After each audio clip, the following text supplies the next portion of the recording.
It's the 61st meeting between these two rivals.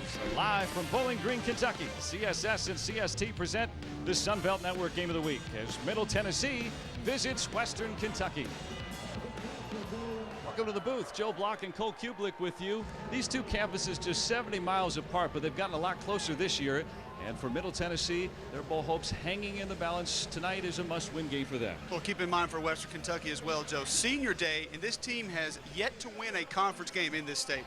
And for Middle Tennessee, it all relies on Dwight Dasher, their senior quarterback, who was the preseason player of the year. Well, there's a reason he was preseason offensive player of the year, Joe, and that's because he's a dual-threat quarterback. But this year, the interceptions, as you see him throw one there against Arkansas State, 12 on the season, just has not been effective back in the pocket, still has the wheels to make plays.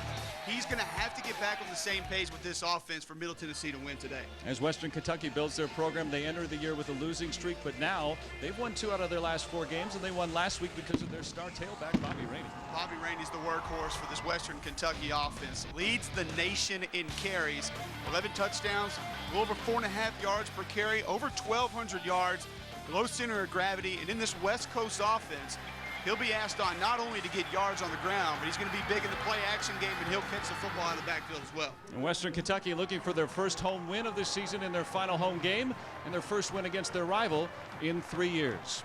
Now let's go downstairs to our sidelines and introduce our sideline reporter, Sandra Golden. Hi, Sandra. Hello there, Joe Block, here with the Middle Tennessee State's Rick Stockstill. Coach, it's strange that we're talking about losing when it comes to Middle Tennessee State. 2 of your last 2 and 4 of your last 5. Kind of the state of the union over in Murfreesboro.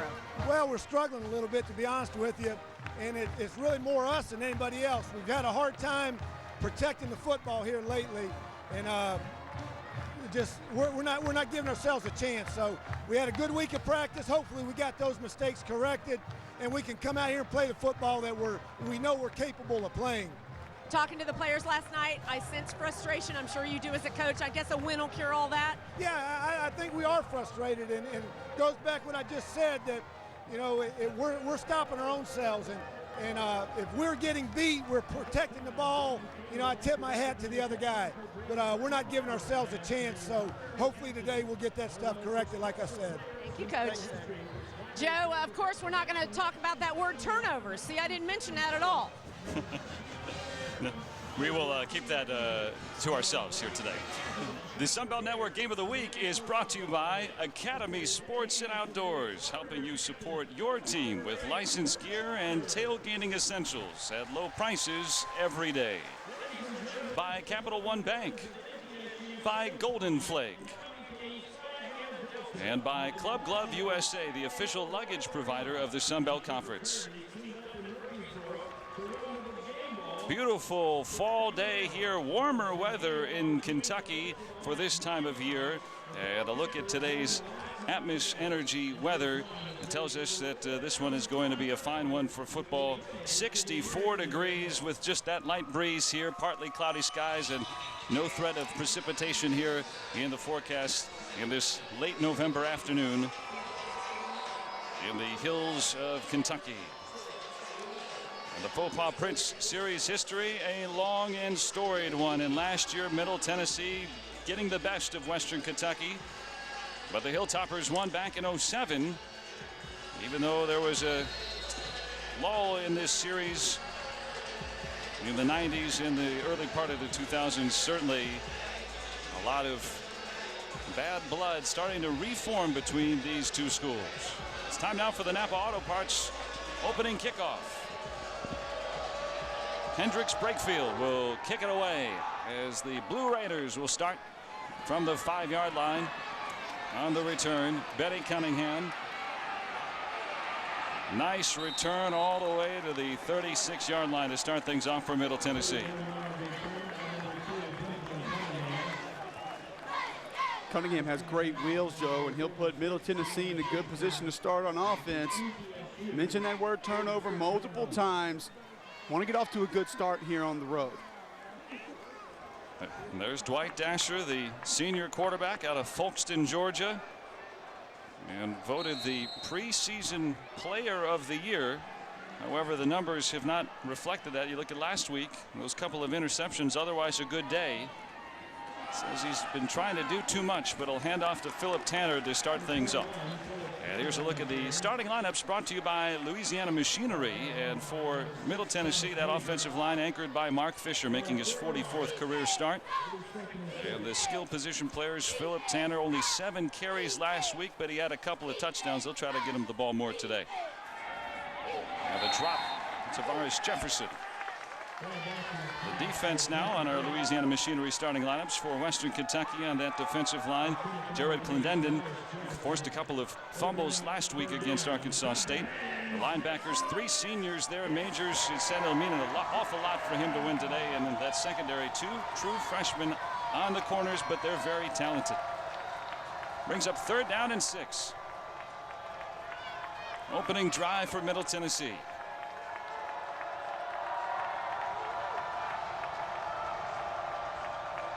Asher will run a lot. And he's brought down. Jared Clendenden, the first to get him.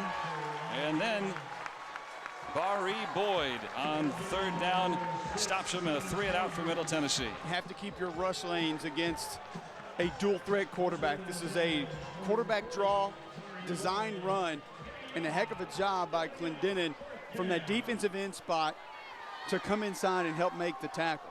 They're going to have to bottle up Dasher. I don't think they necessarily have to pressure him today, but just don't let him get to the outside and get to the corner and burn you. Blocked. Jamariel Brown on the recovery. And another turnover of sorts. Well, we talked about getting off to a positive start. This Middle Tennessee team has just had so many breaks go against them this season. Rush comes over from the left side, really unblocked. A lot of times easy to make a mistake in these spread punt formations. So you come out Middle Tennessee, you have a decent return, you go 3-and-out, then have a punt blocked, and you're going to allow an offense that's not necessarily high-powered start inside their own 25. Barry Boyd with the blocked punch. The true freshman out of St. Petersburg. Brown recovered it. And Bobby Rainey on 1st down, making his way inside the 20-yard line. Let's take a look at the Louisiana Machinery starting lineups for Western Kentucky. That offensive line, Adam Smith grew up in Murfreesboro, went to the rival Hilltoppers instead. And the skill position players, Marcus Vasquez, the leading receiver, out for the season. Bobby Rainey, the most carries in all of college football, already won today. And K'Wan Jakes, the quarterback, a sophomore, handing it off and stuffing Rainey. Louisiana Machinery starting lineups, the defense for Middle Tennessee. Jamari Lattimore with 9.5 sacks. One of the talented rush-ins for the Blue Raiders. Darren Davis, a much improved linebacker, good core there, and Jeremy Kellum, double-digit tackles in his last 4. That veteran secondary for Middle Tennessee. You mentioned those talented rush-ins for Middle Tennessee, Joe, but no defensive lineman over 275 in this game. Facing an offensive front that's had a lot of success rushing the football with Bobby Rainey this year. Stack 2 receivers to the bottom, 3rd and 3. Rainey out of the backfield. And it looks like he's got the 1st down. Diving for it. If you're going to be a tailback in the West Coast offense, you have to be able to catch the football out of the backfield. Roger Craig, really a guy that comes to mind back in those championship teams for the San Francisco 49ers. Good throw by Jakes over that front shoulder, allows Rainey to get to the sideline and pick up the 1st down. Bobby Rainey, just such an intricate part of this offense for the Hilltoppers. Doesn't just run the football. This is 25th catch already. 1st and 10 from the 14 for Western Kentucky. Rainey navigating a bit. Runs into a lot of white shirts. Still picks up a couple, maybe 3. And for Rainey, 37 carries last week, a season high. Let's look at today's ingredients for success, brought to you by Tony Chachere's. Well, for Middle Tennessee, Joe, they have to be plus in the turnover margin. They're last in the Sun Belt Conference at -7, almost 2 turnovers per game, and then find an umbrella. They have to protect themselves against the Rainey. Bobby Rainey, this kid leads the SBC in rushing at 123 yards per game. They allow 141 yards per game. Pitch to Rainey here. Can't get to the outside as Arnez Eichner runs him out of bounds at the 7-yard line. And what's the Tony Sachery's ingredients for success for Western Kentucky? Well, put the reins on Dasher. Really and truly, just don't let this kid bust loose. We've overemphasized how he's made mistakes on the season, but don't let this be his breakout game. Keep him in the pocket, force him to beat you with his arm, have success on the play action. We already saw it early, hitting Rainey out of the backfield.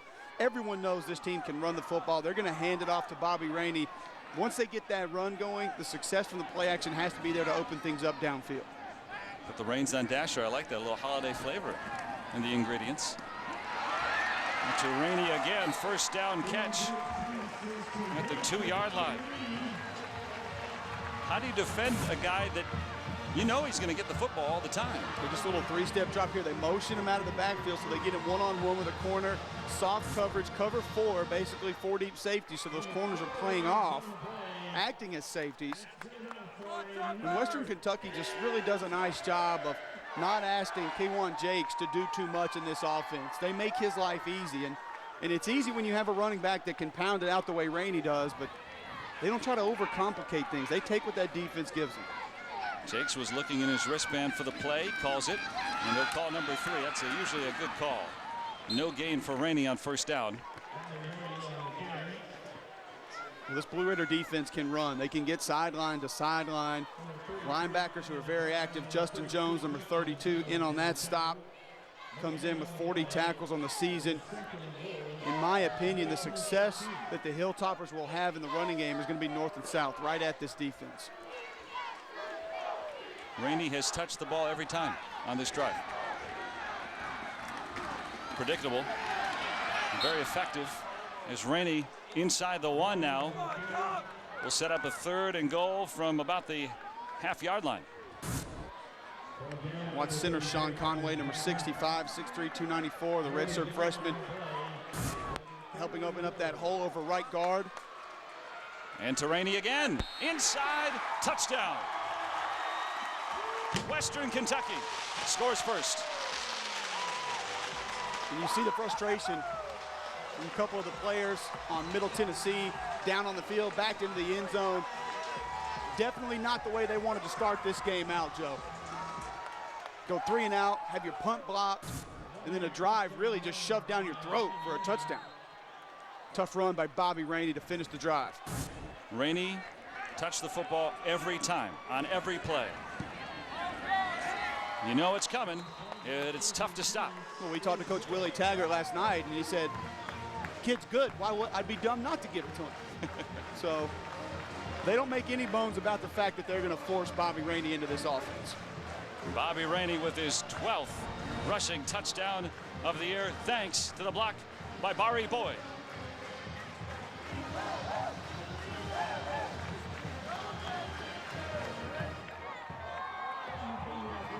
Nine plays, Bobby Rainey touched the ball every time.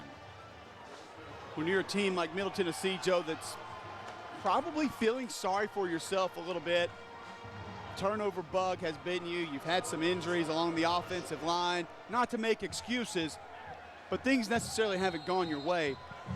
You don't want to go on the road against an inferior opponent and start the game out the way that they have. And now it's going to be, can they mentally regroup early in this game and bounce back?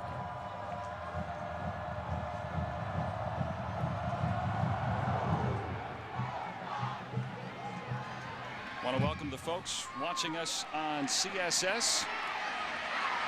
And a run back here for Eric Russell. Inside the 20, and Eric Russell has taken it back for the touchdown. That's one way to mentally bounce back. You open up this game with a 3 and out.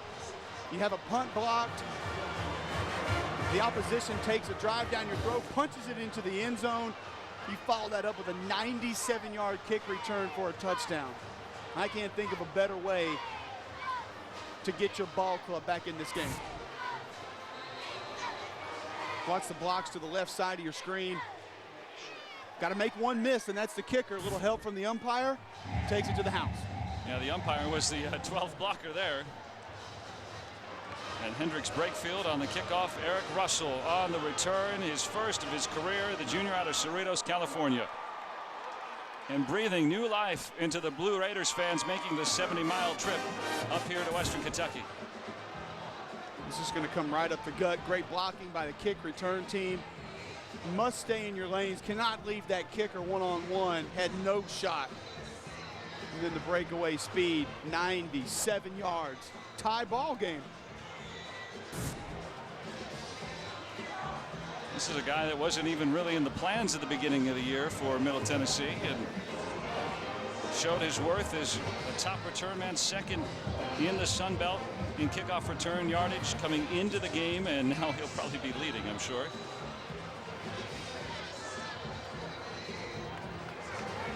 And this is the kind of atmosphere I think, Cole, you and I expected. Oh, absolutely. And now if you're Middle Tennessee, everything really shifts.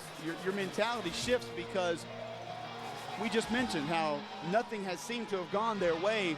They get a huge break. Emotionally, has to be a heck of a hurdle that they just leaped over there to feel like now they have a good opportunity to win this football game. Just like that, everything changes. Alan Gindro to kick it off. That's Antonio Andrews. Nice return for Andrews to the 37. A 22-yard return for the freshman out of Fort Campbell. Well, now this is the first time we'll see a team actually put together maybe a full drive here. Western Kentucky, after the blocked punt, they had it from the 25-yard line, and then the kickoff return here. So now let's see the teams, Willie Taggart, try to get everything going here. Still pretty good field position to start, up near the 40, but don't expect much different from this Western Kentucky offense. They're not afraid to tell you that, hey, we do what we do. We're going to come out and run our offense regardless of the looks that we get. And predictably, they'll give it to Rainey. Picks up 2 on first down. Yeah, Gary Tucker with the penetration, number 94. One of those lighter defensive tackles at 6'2", 268 pounds. The senior leads an all-senior front four for this Middle Tennessee defense. And those are a couple guys that you know are frustrated with the success that this ball club had last year. High expectations coming into 2010. Those guys keeping the motors running. You see a little different look now. 5-man front for Middle Tennessee. And 9 in the box. And Rainey about a yard. 11 offensive plays, Cole. 9 runs by Rainey, 2 passes to Rainey. He's the go-to guy, and that really doesn't even do it justice. He's just a heck of a football player, and he's durable. 37 carries last week, so he's somebody who can withstand the punishment. But you have to think, when you look at Middle Tennessee in this defense, like you mentioned, 9 guys in the box. They've shifted to a 5-man front, extra defensive lineman in the game. Really playing Lattimore, who's a defensive end, is kind of an outside linebacker. They're going to force Jakes to do some things through the air. And on 3rd and long here, they're going to have to. Some pressure, though. Jakes can run. And he cuts to the inside and brought down first by the corner, Rod Isaac. I was wondering if he could have gotten to the outside. He might have gotten that first down. Well, that's a good play by Rod Isaac. He comes up and doesn't overcommit. You'll see the pressure come from the left side. Number 24, Middle Tennessee, Derek Crumpton, really bit on that play-action fake. That allowed Jakes to get to the outside, but then comes up and breaks down, allows Lattimore to come help with the tackle. It was nice. Isaac made him go to the inside. Here's Russell again. This time not a touchdown, as he's wrestled down at the 22-yard line. 10-yard return for Eric Russell. And we'll take our first time out, each team with a score. The 2 rivals going at it here in Western Kentucky.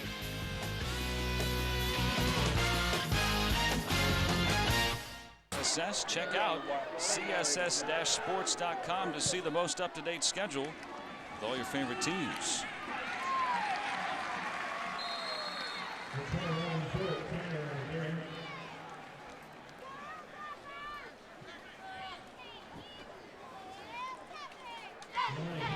Philip Philip Tanner with the first down run.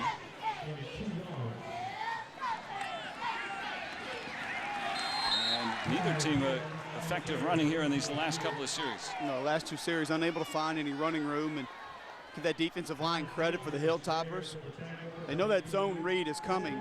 Middle Tennessee is going to pound it over and over. And obviously, with the way Dasher can run the football, it's a play that can be very effective. But you see the tempo really has slowed down the Blue Raiders. They want this thing to be full court press, full speed ahead, pedal to the metal, and it just hasn't been that way. Second drop of the game. And just like that, it brings up fourth down. You look at the body language of Dwight Dasher and some of these players on offense, and they just don't seem to be into this game.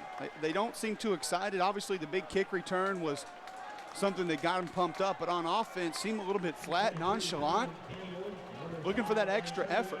Other than Philip Tanner, haven't seen it. You know, talking with the coaches, a lot of them saying, you know, we're looking for some vocal leaders. And after that kickoff return, they really can inspire guys. There's another block. Touchdown, Western Kentucky. Darius Brooks.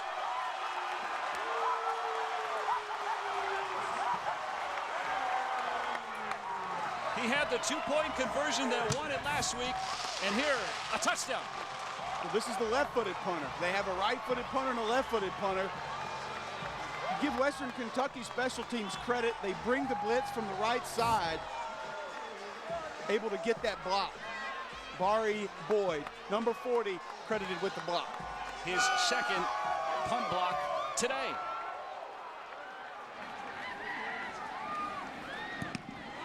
And that's blocked. It's a block party.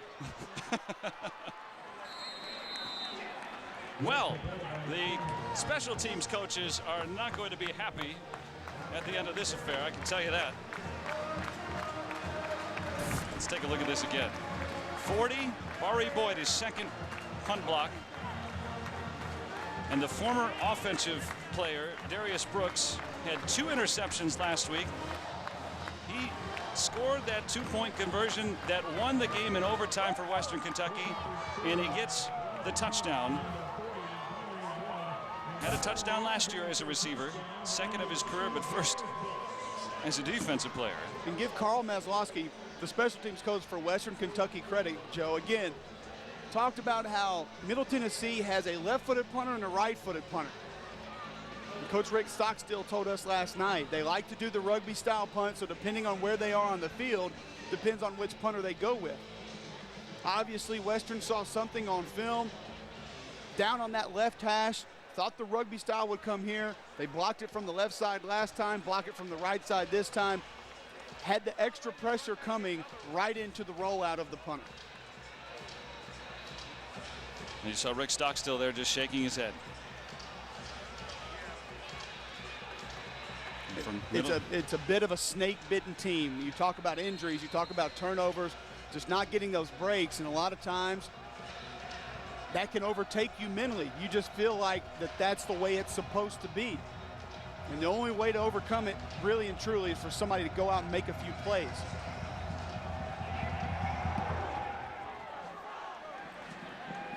This time kicking it away. This is Benny Cunningham. Nice return again for Cunningham. He's run out just shy of the 40-yard line.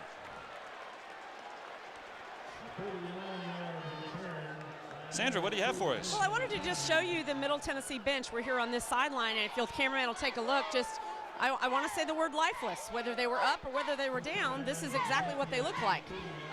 So, again, last night we talked about it with the team, a frustrated group, kind of a non-emotionless group.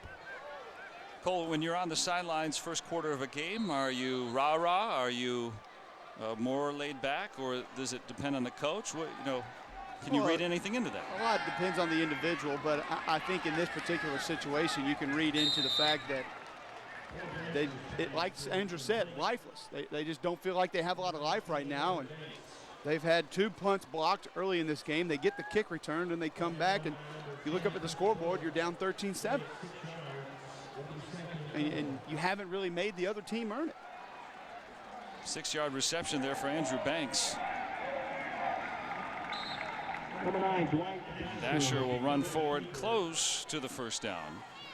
Nice down and distance recognition by Dwight Dasher. Knew he only needed about 4 yards there. Instead of dancing in the backfield, gets low to the ground, quickly north and south, trying to get that first down. Middle Tennessee looking for their first third down conversion.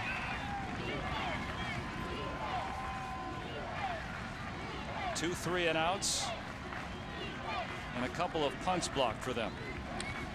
Here's Philip Tanner, the senior, very reliable.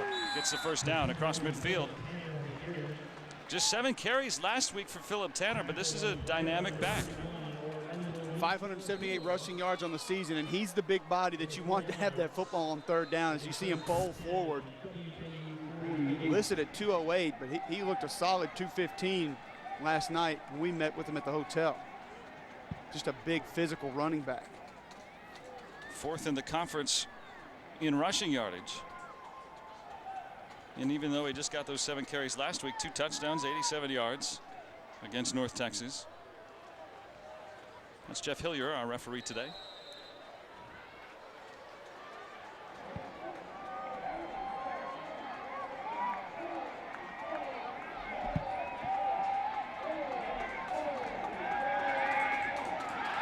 Trying to run before the catch, Tyler Mason. Third drop of the game. I would count it. For Middle Tennessee's offense, and Dwight Dasher has been there. A little bit of a play action with that zone read, at least showing it, trying to freeze those defensive ends, and a good stalk block by the receiver in front of him, but just have to come up with those footballs, have to make those catches. So now second down. There's one complete. Richard Drake hauls it in. Well, and Dwight Dasher shows you the zip he can put on the football, and that last play is now they're going to try to go tempo. Definitely has the arm strength. Showing blitz.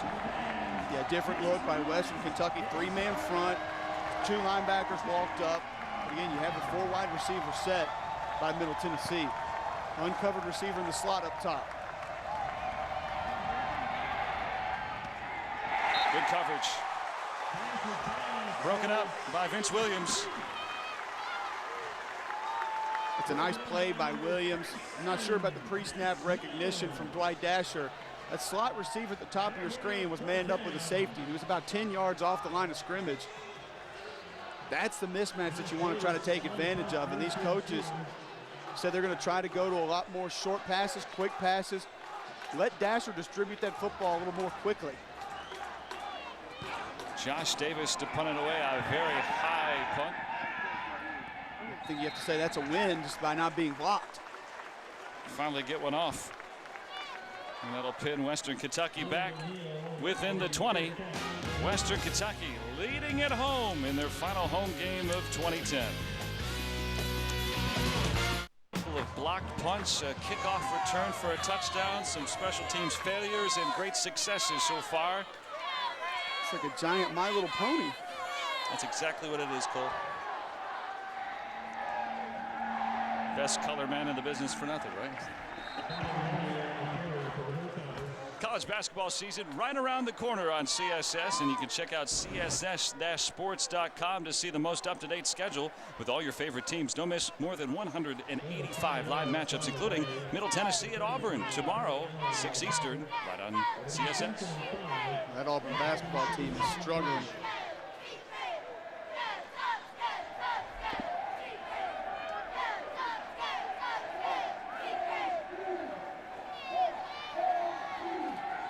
You follow the basketball team too as a Tiger alum?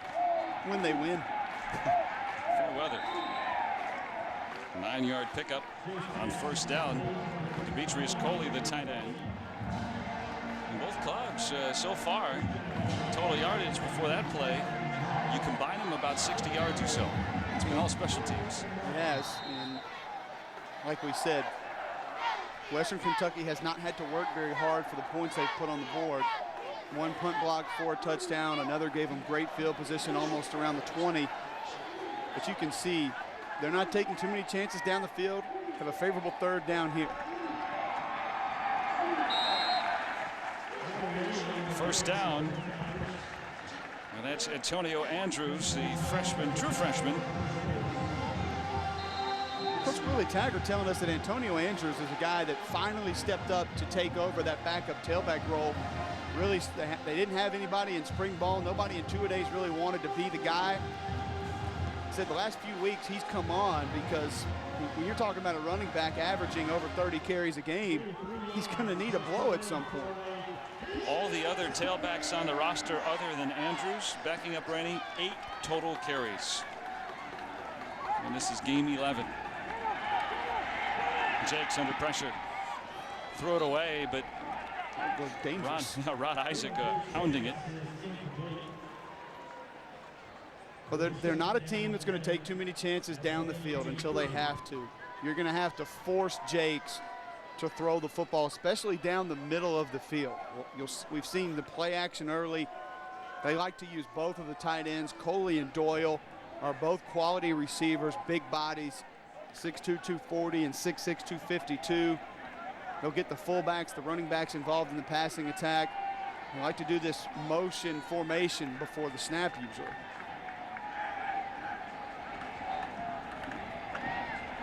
Andrews. First down. It's a nice cut. Good patience, follows that offensive line. Waits for those holes to develop. That's just an understanding of the blocking scheme. Kind of an isolation play off right tackle. You see two big cuts there, one inside and then bounces off a defender back outside. Here you'll see him cuts in and right back outside, a little bit of a stiff arm. Great extra effort, see the legs turning towards the end of the play. Coach Taggart said he watched on film for a couple series, or he was on the sideline last week and looked up and said he thought it was Bobby Rainey in the game the whole time. Bobby standing next to him on the sideline. Right now Bobby's on the sideline. And Jakes will run. He'll pick up 5 or 6.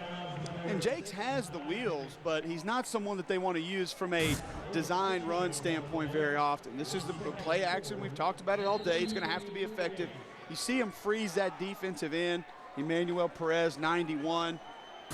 And not only is that frustrating to a defensive end, but it wears him out as well. He attacks down the line of scrimmage, trying to stop Rainey, who's been effective all afternoon. Then, boom, you have to sprint all the way back to the sideline. 2nd and 4. Andrews bounces off a tackle, has the first down. Arness Eichner running him out of bounds at the 38-yard line. Took a shot from Eichner, but give the young man credit. Watch him just bounce this play outside. Hole wasn't there. No, hole wasn't there. A good fill by 33 Kevin Brown. The strong safety coming up in run support, but again, bounces that play to the outside. Takes it all the way to that near sideline, and like I said, credit that young man for being physical at the end of the play, finishing that play, not just sidestepping out of bounds. Western Kentucky putting together really first drive we've seen. Rainey back in. All the way to the 35, a 4-yard gain. And now we're seeing Western Kentucky mix it up a little bit. Rainey had the football all 9 times on that first offensive series. You're going to have to substitute at some point, just like Middle Tennessee there. A completely fresh defensive line is going to come into this game as Western Kentucky continues to work the clock and just pound this football down the field. Meticulous drive, but very successful. They just stay in this I formation. They move the tight ends and H-backs around a little bit, but seems like everything's just working. I'll give it to Rainey here. 2-yard pickup. And that's the worst if you're a defense, Joe, is when you have guys in place and you have the stop and your running back can just make contact and lean forward for those last 2-3 yards and still turn it into somewhat of a positive play. Maury Boyd, the special teams hero so far for Western Kentucky.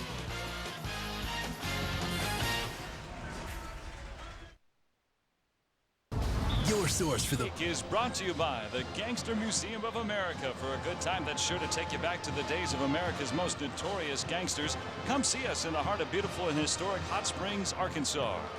and by Geico. 15 minutes could save you 15% or more on car insurance. Call Geico at 1-800-947-AUTO. That's 1-800-947-AUTO, or visit geico.com. And by Tony Chachere's. Turn your same old into Creole with Tony Chachere's original Creole seasoning. Tony Chachere's makes everything taste great. Western Kentucky dominating that fourth quarter in time of possession, Joe. 10 minutes and 14 seconds to 4:46 for Middle. Shows you why they're #1 in the conference in time of possession. They run the football a lot. A little extra effort there for Rainey. And he's close to that first down. And he's got it. First down run for Rainey. So they'll continue that time of possession. They lead the conference at 32 minutes and 57 seconds per game. So almost 33 minutes per game. This Western Kentucky team keeps the ball. And another first down. They'll continue to crunch that clock here early in the second quarter. Yeah, they're 9th in the nation. Jakes rolling out, finding Rainey. Touchdown. No! Out of bounds. And it lost the football as well. It looked like he had it over his shoulder. Nice throw by Jakes. Bobbled it and ran out. Again, play action. Had this route from the get-go. Just a corner route by Rainey, unable to hold on. Not the prettiest pass from Jakes. Blocked by the fullback to get the defensive end cut down. Bobby Rainey would love to have that one back again. The strong safety, Kevin Brown, making sure didn't have time to stop juggling that football. So instead, pitch here to Andrews. He's out of bounds at the 22-yard line. 6-yard run brings up 3rd and 4. I like the timing of that play action call, though. First down, you're moving the football, almost down in the red zone. Go play action, get Rainey one-on-one with the safety, and throw it up. Here's the toss sweep again. A couple blockers out front. Good job not losing contained by that Middle Tennessee defense. Just kind of forced the toss sweep out of bounds, short side sweep, run out of real estate quickly. 4 carries for 34 yards for Andrews. It's been a nice change of pace.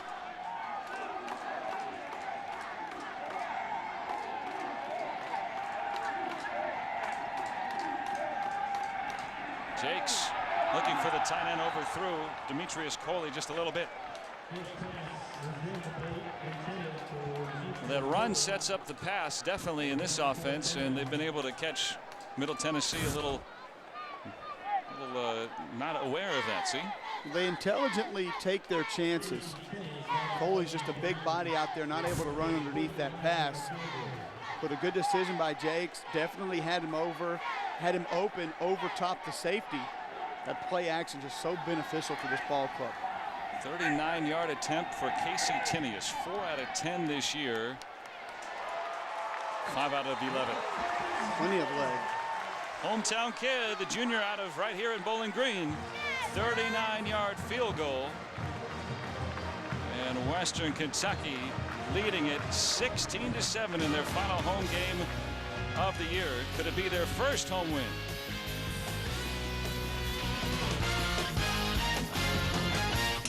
Casey Tinius with the 38-yard field goal. That's what Western Kentucky does, Cole. Just slow and deliberate, but been effective so far today. And it works, and they have the defense off balance, and that's going to set up a lot down the road. Those safeties now realizing, even though neither one of those passes caught from the last 2 plays of that drive, those safeties are now aware of the fact that they'll take some chances behind them. Can't come up and run support as quickly. Have to be careful. I think I'm kicking away from number 1. Eric Russell already has run back a kick for a touchdown. Although we've seen Benny Cunningham. That's him right there. He's had a couple of nice run backs already. Waiting for some blocking, but he'll return it to the 31. The New Orleans Hornets are back on CST next Wednesday when they hit the road to take on the Utah Jazz. And tune in for live coverage starting at 7:30 p.m. Central from the Energy Solutions Arena in Salt Lake. It's the Hornets tonight as usual, followed by the game live and in high def where available. The 10-1 New Orleans Hornets. Dwight Dasher so far You like that he has not turned the ball over so far. Only 6 attempts, but 3 drops there as well. So the numbers don't look great, but his passes really have been there. Fires one over the middle and broken up. You almost spoke too soon, Joe. Good one-on-one coverage by Tyree Robinson. This is just, watch the delay. He'll complete his drops. Reset ball now. You see the receivers open. Just that extra 1.5 seconds, 2 seconds that he's going to stand in the pocket right now. Step and throw. And throws a little bit off of his back foot. Takes some zip off that football. That allows the safety to come over and make a play on the ball. And the receiver had to stop as well. Nothing doing. Try to find the tailback, Philip Tanner. Nice pursuit by Orlando. Missa Alafua. Miss Alafua, almost perfect. Middle Tennessee trying to get that screen game going and just too much pursuit by the Hilltopper defense. Middle Tennessee with just 1 first down so far today. Their touchdown came on a kickoff return. Dasher, very elusive. Hurt you. And complete to Garrett Andrews, falling down near that first down marker. And it is a first down. Gonna have enough for the first, but only a 3-man rush. Still gets the pressure, unable to get him to the ground, and this is where it can be trouble. Throws a strike right over to the sideline. 14-yard pass for the first down. Keeping the drive alive. That's what Dasher can do. He's got those nimble feet. Oh, he can make you pay if you don't wrap him up and get him to the ground. And talking to the defensive coaches yesterday, so much emphasis put on staying in your rush lane, not over pursuing, not letting those defensive ends get too far up the field and opening up lanes for him to run. Pass is hauled in good. Waiting there. A little bit of a delay. And Sancho McDonald has his first catch of the day, the junior out of Miami. And another first down. Nice block there by left guard number 60, Brandon McElroy.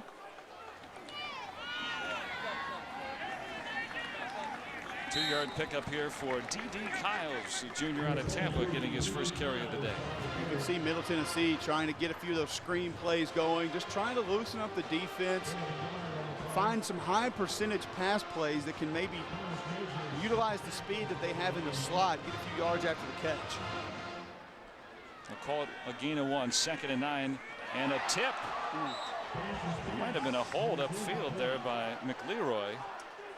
But no flags down, as that ball could have fallen into the laps of a Western Kentucky player. Another screen trying to set it up and just right through the hands of Tavares Jefferson. That's at least 4 drops on the day. So as hard as everyone has been on Dwight Dasher coming into this game for having a low percentage of completions and turning the football over, really can't put it on that young man today. 3rd and 9. He'll take off. First down. And all the way to the 25-yard line. Dwight Dasher gets it done with his legs. A 16-yard pickup. And for the first time today, the Blue Raiders are driving. They're on the move. Darius Brooks with the shove out of bounds. This is just a direct run, quarterback draw. Couple good blocks on that second level. Heck of a block there by Tavares Jefferson, who just had the drop, so he's making up for lost time. And then Benny Cunningham runs for a first down. An 11-yard game right after. And this is the tempo that they want. The Blue Raiders want to keep the speed going. Don't want to give that defense time to make any substitutions or adjustments. Well, we're throwing Tyler Mason just a bit. You know, we both remarked, Cole, how Dwight Dasher is not a very big guy. Just 5'10", listed at 202. But he works out of the shotgun, so he can see. But with those short passes, he doesn't need to see necessarily downfield. Yeah, and it was, I honestly couldn't believe how small the young man was when we met with him last night, seeing him down on the field today around his teammates and opponents. But he's not a very big guy, but He's elusive. He can beat you outside of the pocket. And I think what that does is that removes defensive ends and or defensive linemen from inside and opens up lanes for him. As you see him 5 for 11 on the day, only 34 yards. But just keep an eye on that number to the far right every time you see Dwight Dasher's numbers come up, because the coach has made no doubt about it that turnovers will be their key today, and he has not done that this afternoon. Before the snap, offsides, 90 defense. Penalties 5 yards, first down. First penalty of the day. Jeff Hillier, our referee. This Western Kentucky team, Joe, the least penalized team in the Sun Belt Conference, came in only 34 flags on the season. And it'll be half the distance because the ball was at the 9-yard line, so it'll be a 4.5-yard penalty. And a first and goal from the 4 now. Western Kentucky making a substitution at the top of your screen. That'll help continue this 9-play, 55-yard drive previous to the penalty.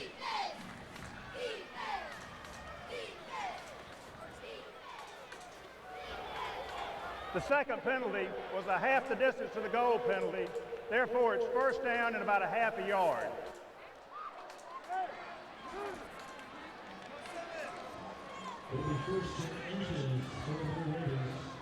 So they're saying it's going to be a first down and a half a yard. The ball is at the 5-yard line here.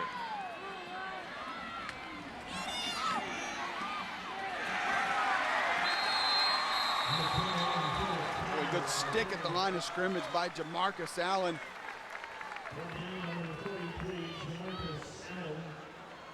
Good penetration. Not a big guy, 5'11", 277, but shoots through that defensive line, or that offensive line there, excuse me. Just a little zone read. Tanner trying to make that cut back, runs right into Jamarcus Allen.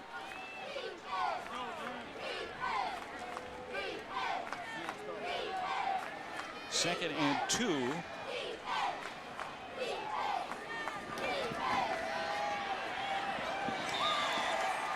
And in no man's land. This is where Dwight Dasher just, it's easy to say missing the first 4 games doesn't look comfortable.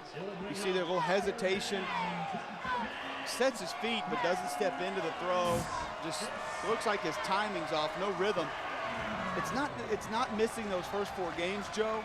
It's the practice time that he missed. Weeks and weeks of practice, no reps. Dropped by Andrews. And those don't help your confidence for a quarterback. Well, that's 5 of them.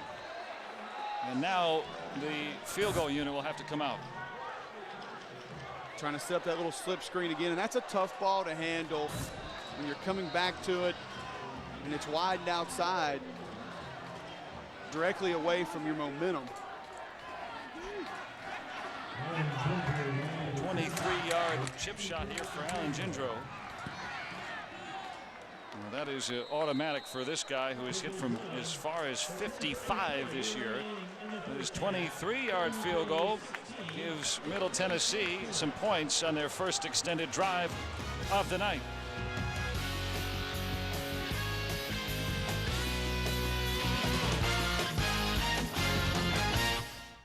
Having a drive. That might be the most disappointed team I've ever seen after having putting points on the board. You see the scoring drive, 12 plays, 63 yards, 3 minutes and 23 seconds off the clock, followed by the 24-yard field goal. And that scoring drive is presented to you by the Hot Springs Convention and Visitors Bureau. Easy field goal for Jindro to cap it off. But just still very flat on that sideline, Joe. You put 3 points on the board, you cut it to a 6-point lead, and just looked like nobody's excited down on the sideline. Let's take a look at the Calco Travel upcoming schedule. Time running out. We will have our final Sunbelt Network game coming up at FIU next Saturday as Arkansas State will travel there. Arkansas State needing to win today at Navy and that game to be bowl eligible, and those are the 2 bowl games that the Sun Belt will participate in. FIU leading the conference right now, and Middle Tennessee, if they can win out their final 3 games, they will be bowl eligible. Bobby Rainey on the first down run.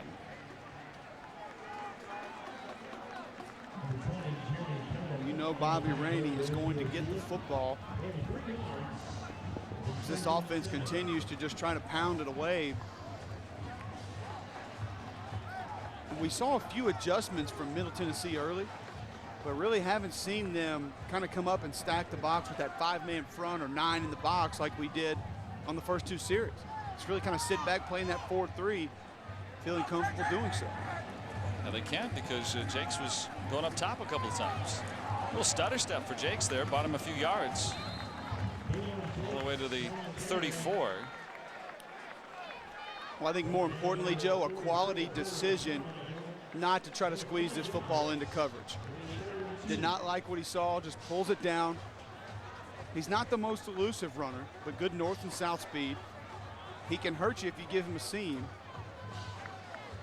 And with that positive play, he puts you in a good 3rd down situation.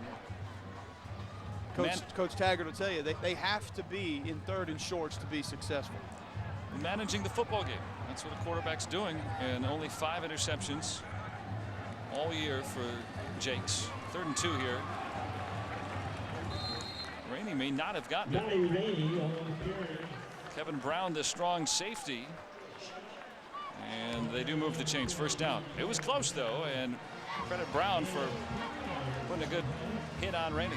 Credit Brown and Emmanuel Perez, number 91, defensive end with that penetration. That forced that initial cut in the backfield for Rainey. Did not allow him to have that downhill speed north and south. Still able to pick up that 1st down, however. First time we've seen a slant from that defensive front. So they're not adjusting with personnel down, but they are trying to throw some games at this offensive line. It's Rainey again. Swallowed up. Rod Isaac got him. Sandra has more. Well, we're talking about Bobby Rainey, so we talked to him about just, running the heck out of the ball and so many times. So I asked him, what does he really do to get away from football? What do you think? Other sports, fellas. Would you want to guess a couple of other sports that he does? Ping pong. Golf and tennis. You're wrong, Cole and Joe. Golf and tennis, of all things. He goes out and slices by himself, no iPod or nothing, just wants to chill, listens to nature. And then when it comes to tennis, he loves it. He said he plays like Roger Federer. He's not built like him. They look like twins. What do you mean? Let's see. Rainey is 5'7", 196.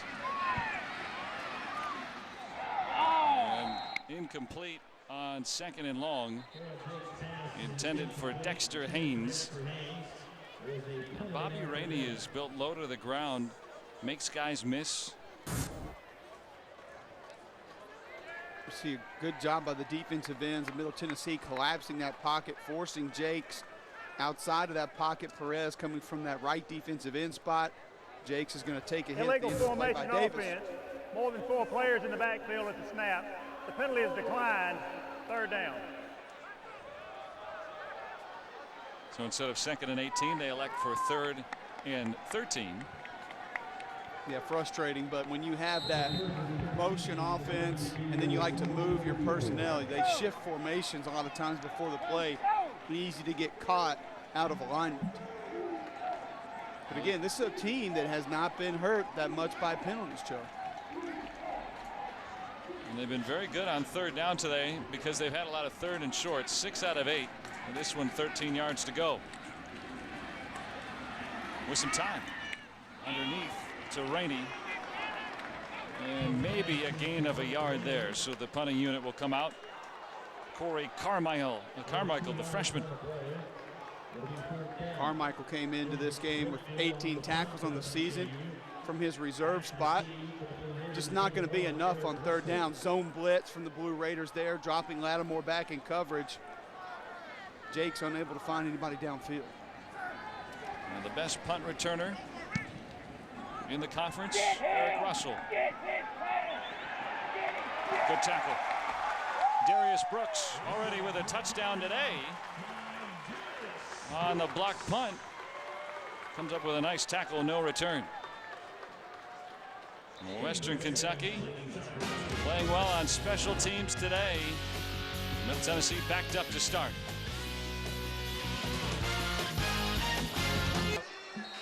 And Middle Tennessee, a reason to have a little bit more fun after those 2 punt blocks early. And a kickoff run back for a touchdown. Last drive, they got 3 out of it. And a ground ball to Andrew Banks.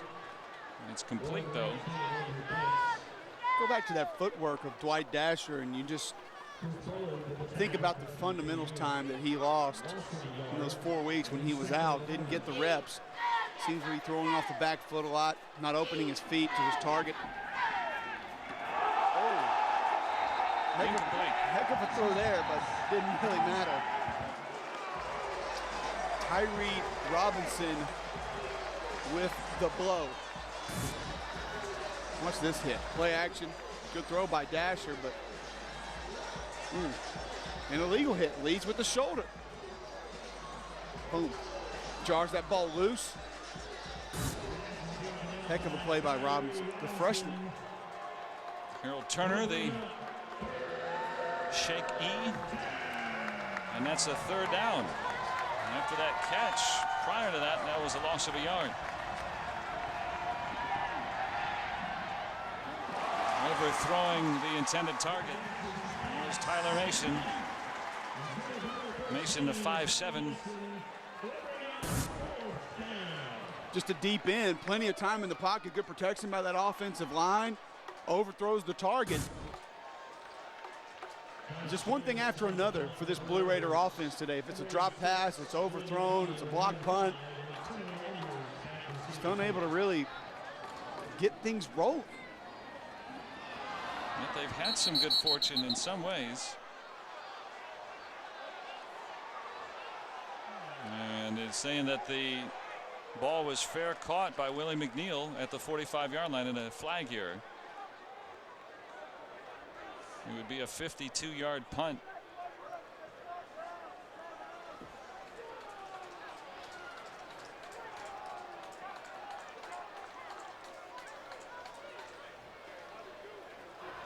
The receiver gave an invalid fair catch signal. Therefore, the ball was dead immediately upon possession. There's a delay of game foul by number 86 for running with the ball after the play was over. 5-yard penalty, 1st down. So now they'll start at the 40-yard line.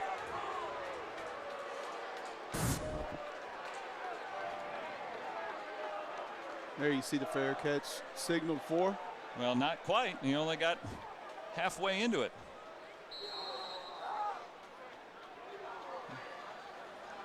He just waved his arm in one direction, kind of half gave the fair catch signal. You got to go the complete motion, and that's why it was an invalid fair catch signal. Sun setting here. Robbie Rainey wrapped up on 1st down.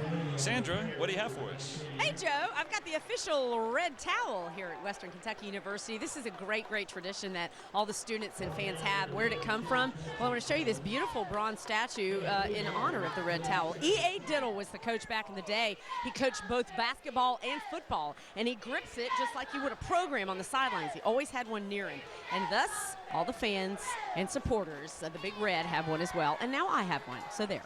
Well, I'm envious. Hope you brought a few extras. And that is their logo, as you can see in the middle of the field right there. That is a hand waving a red towel. That's their logo from the great coach.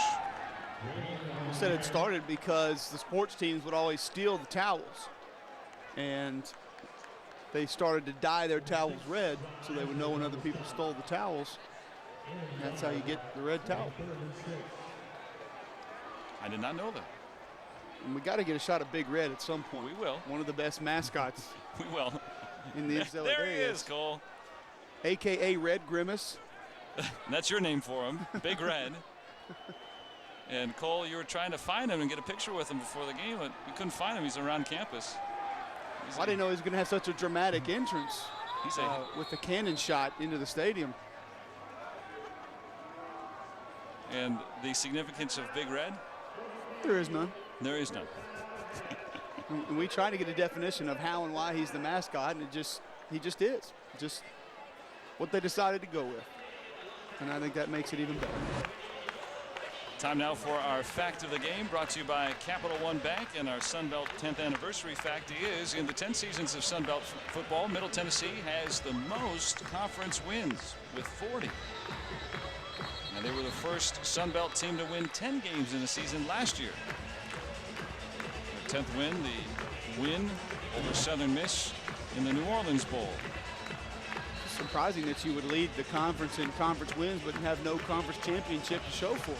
Always competitive, and even in a year like this year where a lot has gone wrong,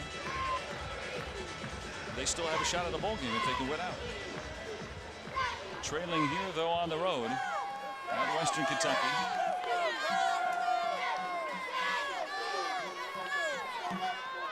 Batted down. Dwight Smith got a paw on it.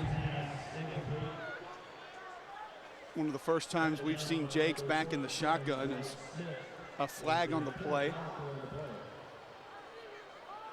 Good timing by Smith to get that jump synced up with the pass from Jakes. Knocks it down at the line of scrimmage. That's Jeff Hillier, our referee.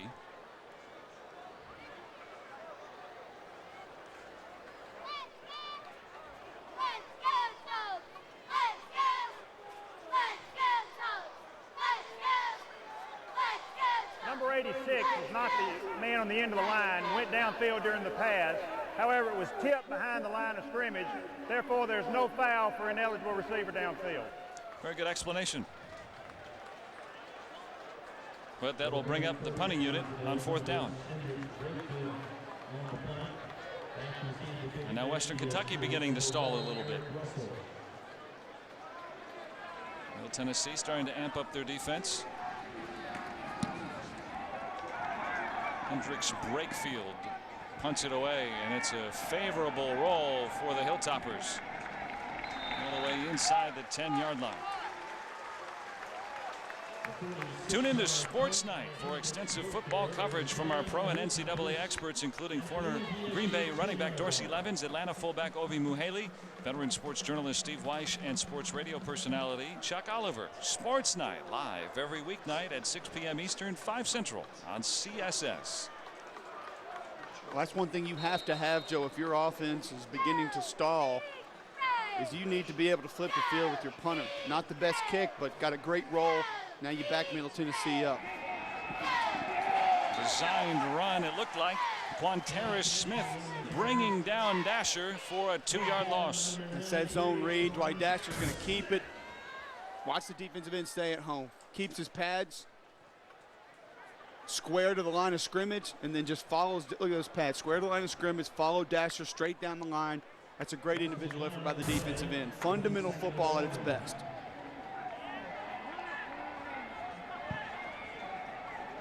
So easy to get sucked down on that zone read play. You want to go make a hit on that running back. They've had success with it as well.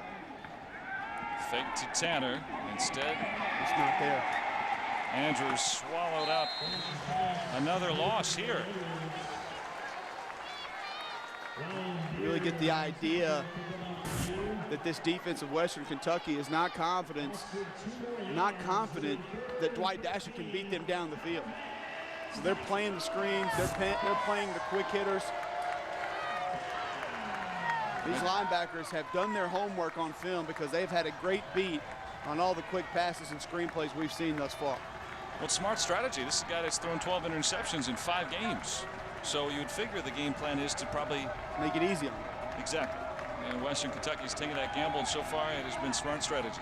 3rd and 13. Dasher's dangerous. But he's hauled out. And a lot of black shirts. Barry Boyd, as well as Chris Bullard, one of the linebackers. Yeah, you're asking Benji Cunningham, number 2 at 5'10", 200, to be a lead blocker out on a linebacker. That's a difficult task. You already got 2 blocks. Now you're going to ask your punter to boot it out of his own end zone.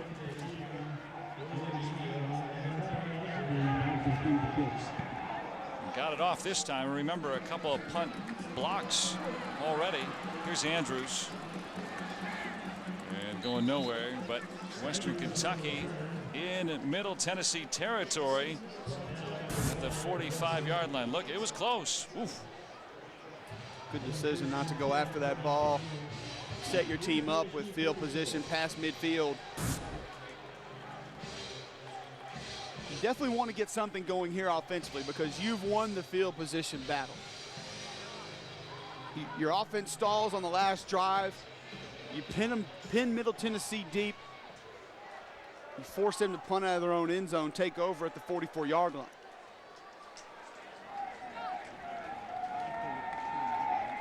.240 to go in the half. Going long and complete. Dexter Haynes hauls it in. And that's a 15-yard pickup. It's a nice throw by Jakes, and you see again the play action. Freezes the strong safety and corners. Goes right over the top of the defender. Good accuracy on that throw. And they'll tell Jakes, you go through progression number 1, number 2. If it's not there, just tuck it and run. Don't try to do too much.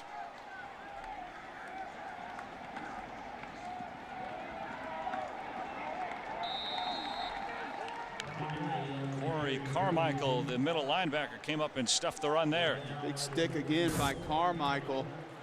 He's a young man that has half a sack, 2.5 tackles for loss on the season. Look at him square up the pads, wrap the defender. Show that one on tape as a teaching video. How to slide across the line of scrimmage and then wrap up the defender. Here you see the numbers for Jakes. 5 of 10, 29 yards. Had those 2 passes on the one drive late first quarter that he missed out on deep in the corner. Rainey. And a little leap into the 25. Jakes has been fairly accurate otherwise, and when you have success on the ground, the way the Hilltoppers had today, you can really pick and choose when you want to throw the football, and I think that's why the majority of the time they've had receivers open, is because they're not dropping back to pass because they have to. They're putting that defense in a position where they can pass when they want to. Western Kentucky with 2 timeouts, a minute to go in the half. 3rd down and 6. Up 6 at home. Rainey. First down. All the way to the 13-yard line, a 12-yard scamper for the most used running back in college football. It's a heck of a block by 77 Wes Jeffries, the hometown boy from Bowling Green, Kentucky. Watch him on the right side of your screen, right there. Walls off the defender. It's not a pancake. It's not a bone-crushing block, but he gets his body in between the defender and Rainey. That opened up an extra 10, 12 yards on that play. And Rainey comes off here. Already 21 carries in the first half. He had 37 last week. And Western Kentucky will use one of their timeouts here. They've got 1 remaining with 32 seconds to go. Ball at the 14, and sure, they'll be satisfied with 3 to give them a 2-possession lead, but you got a chance to punch this one in here with 1 timeout. Due to the field position, I don't really think time is an issue here. Do you take a chance at the end zone? Probably. They've been so effective running the football. Do you think they would pass? I think so. I think because the play action's been effective and it's there, and really they haven't challenged the middle of the field yet. So I look for something maybe towards the middle of the field, maybe a tight end off of play action. Sounds like a good idea right here, but they don't have to throw just yet. Well, Rainey is back on the field after this timeout. I was surprised. He's touched the ball 24 out of 38 times. Got Jakes. Trickery here with Andrews. Flag down. Andrews turning the corner. I think he stepped out of bounds. I think so too. They mark him out at the 1-yard line. And there is a flag as well. I think this was going to be a reverse pass, Joe, and he had Kawan Jakes open down around the numbers around the 10-yard line. Well, the penalty will negate it all with 20 seconds now.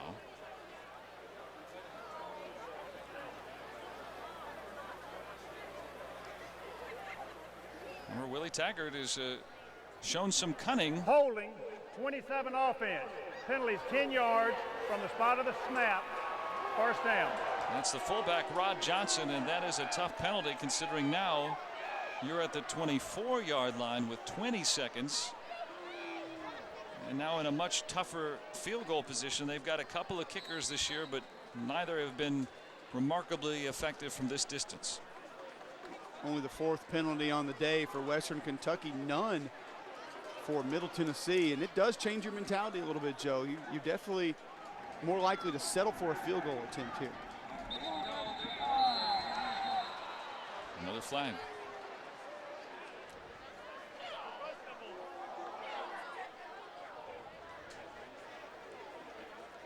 Before the snap, false start, 68 offense.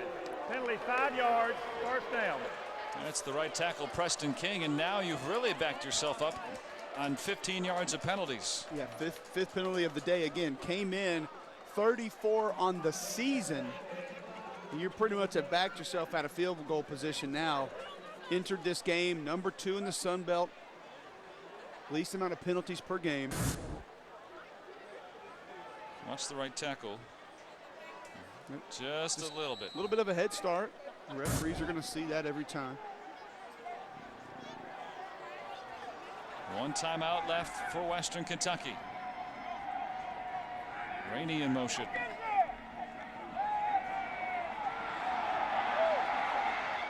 Finding Rainey. Caught. Inside the 10 all the way to the 6-yard line. What an individual effort by Jakes from the quarterback spot. Finds a way to shake off the defender. Linebacker comes flying through the air. Antoine Davis unable to bring Jakes to the ground. Here's Davis, shakes him off. Look at him give the forearm shiver, takes the blow. But a nice adjustment by Bobby Rainey as well. He has stopped on his route waiting for that football, slips past the defender. His 4th catch of the day for 34 yards. And 25 times out of the 39 offensive plays he has touched the football. Well, just good recognition and communication from Jakes and Rainey there to get that completion. Final timeout for Western Kentucky here as we take a look at the Golden Flake crunch time standings. And this reflects Troy's loss at South Carolina today, a non-conference game. You see those two teams near the bottom of the standings, but Middle Tennessee still can finish 6-6 and make a bowl game.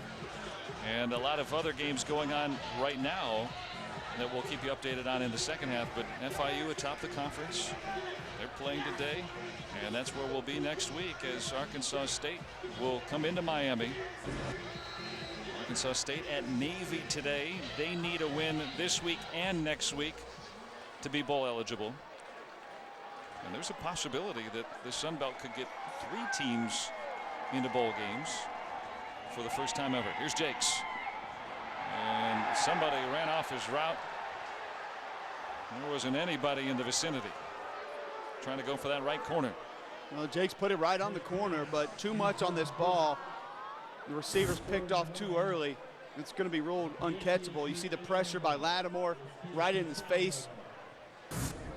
That obviously had a little bit to do with that ball sailing. Well, you got 8 seconds here. Is that looks like they're going to try one quick one and then kick if they don't get it. I wouldn't be surprised to see this ball. Rainey off right tackle. You have the timeout. Run him, get the ball in the middle of the field. They're going to take a shot in the air. Fade. And the clock ticks down to 3 seconds. Western Kentucky still had that one timeout. Slide protection. 2-step drop, trying that fade out to Dexter Haynes. 6'4", 187, so a good target to try the jump ball for. So Casey Tinius, he's hit from 38 today. This one from 22. 3 out of 3 from inside of 30. It's never been a guarantee today with the special teams woes, but Western Kentucky closes the half strongly Casey Tinius with the field goal from 22 yards out, and Western Kentucky has a 2-possession lead at home, looking for their first home win of the year. Well, you make it a 2-possession game going into the half, Joe. So mission accomplished if you're the Hilltoppers. Western Kentucky looking for their first home win against an FBS school ever. Remember, this is the 3rd year of Western Kentucky making their full transition into the football bowl subdivision. And let's go downstairs with Sandra. What do you got? Hey, Joe. Coach Taggart joins me now. Once again, the Bobby Rainey Show this afternoon. Yeah, Bobby's doing a good job. Also, the young kid, Antonio Andrews, have some pretty good runs in there. And offensively, we're just playing a little sloppy right now. You know, we had an opportunity to get a touchdown down there, and we're panicking and not doing what we're capable of doing. Let's talk defensively a little bit, though. Middle Tennessee can't get anything going, and, of course, the block punts. Yeah, and it's a long ball game, and our defense are playing outstanding right now. Like I said before, they've been getting better every game, and they're showing it now. We got to show that we can finish ball games now, and it's an important time for us and offensively be able to take advantage of those stops that our defense is giving us. Thank you, Coach Taggart. Thank you. Joe? All right, well, Western Kentucky, they've got the lead, 19-10 here in the home of the Corvette. Big Red feeling pretty good so far as his Hilltoppers are on top. We mentioned a couple times during that first half to watch that bench. It looks lifeless. There's no energy. What's going on? Well, I think we're playing hard. I think our biggest thing is, you know, we had those 2 block punts there in the first quarter, and then we've dropped so many balls offensively. I think it's, you know, just that we're sitting around waiting for somebody else to make a play, and we just got to, again, it goes back to ourselves. I like our attitude. I like where we're at. We're playing good on defense. We're just dropping too many balls. Bobby Rainey Show over there as well again. Well, you know, he's had a couple runs, but for the most part, you know, we gave him 13 points on the 2 block kicks. So I think, you know, we're doing a good job defensively. You know, it's about offensively. We just had so many drops, and then the 2 block punts killed us. Thanks, Rick. Thanks, appreciate it. Still very much a ball game on both sides. Sunbelt Network Game of the Week is brought to you by Geico. 15 minutes could save you 15% or more on car insurance. Call Geico at 1-800-947-AUTO. That's 1-800-947-AUTO, or visit geico.com. The Gangster Museum of America, for a good time that's sure to take you back to the days of America's most notorious gangsters. Come see us in the heart of beautiful and historic downtown Hot Springs, Arkansas. And by Garvin Woodlands Gardens, ranked as one of the top 10 best public gardens in the South, in Hot Springs, Arkansas, site of the 2011 Sun Belt Conference basketball tournament. And by Club Glove USA, the official luggage provider of the Sun Belt Conference. Tight one here at Western Kentucky. Both teams still trying to find their rhythms. Middle Tennessee 4 times tonight with 3 and outs. And for Coach Willie Taggart and his Hilltoppers, a couple of block punts, one immediately leading to a touchdown, the other one setting up a short drive for a score. He's still trying to get his squad into the end zone. Neither team has scored a touchdown on offense in that first half. Andrews all the way to the 33-yard line. And let's take a look around the Sun Belt. Is a score from earlier. Troy at South Carolina earlier today. Those all 3rd quarter scores. Arkansas State needing a win to keep bowl eligibility. ULM needing wins in their final 2 games to stay bowl eligible, or to become bowl eligible. And Florida Atlantic in the midst of a winning streak right now. They've won 3 in a row. They actually have a better record than Texas, trailing at Texas right now by 10 in the 3rd. Keep you posted on those. It's FIU at Louisiana Lafayette later tonight. First place, Golden Panthers from the 36. Rainey, who had the ball about 60% of the time in the first half. And that's not unusual. Rainey touches the ball nearly half of every offensive play that Western Kentucky runs. That's Antoine Davis coming off the field. Nice fill, good tackle on that last play. I think he might have some paint on that visor. Good collision right around the line of scrimmage, only a 1-yard gain for the Hilltoppers, but Davis his 52nd tackle on the season. 2nd and 9 after the 1-yard gain. Jakes finds a man open, complete. 1st down and more. As that's hauled in by Dexter Haynes. 2nd long catch for Haynes today. Play action again is going to open it up. That freezes your safety and corners. A nice shot after the catch. Delivered, but a good job holding on to that football. Another 1st down. Hilltoppers on the move. Rod Isaac, the corner, came up and met him. Haynes came into the day with just 6 catches. Rainy, rumbling. Picked up a couple. Yeah, none of the receiving numbers are very gaudy for this Hilltopper offense, Joe, but they just slow you to sleep. Run the ball over and over, and then they'll give you a play action and they dump it off to the backs or the tight ends. Don't take many chances deep to the corners, and when they do, a lot of times they'll catch you slipping. Jakes today 7 of 14 for just 72 yards. And we told you that neither team has an offensive touchdown so far. They're thrown and incomplete. A tough ball to handle there. A little bit low and outside. Really the first true drop we've seen from under center for Jakes. No play action, just a 3-step drop. You see a little bit of a pitter patter with the feet there. I'm going to shore up those fundamentals, step and throw, square up the shoulders.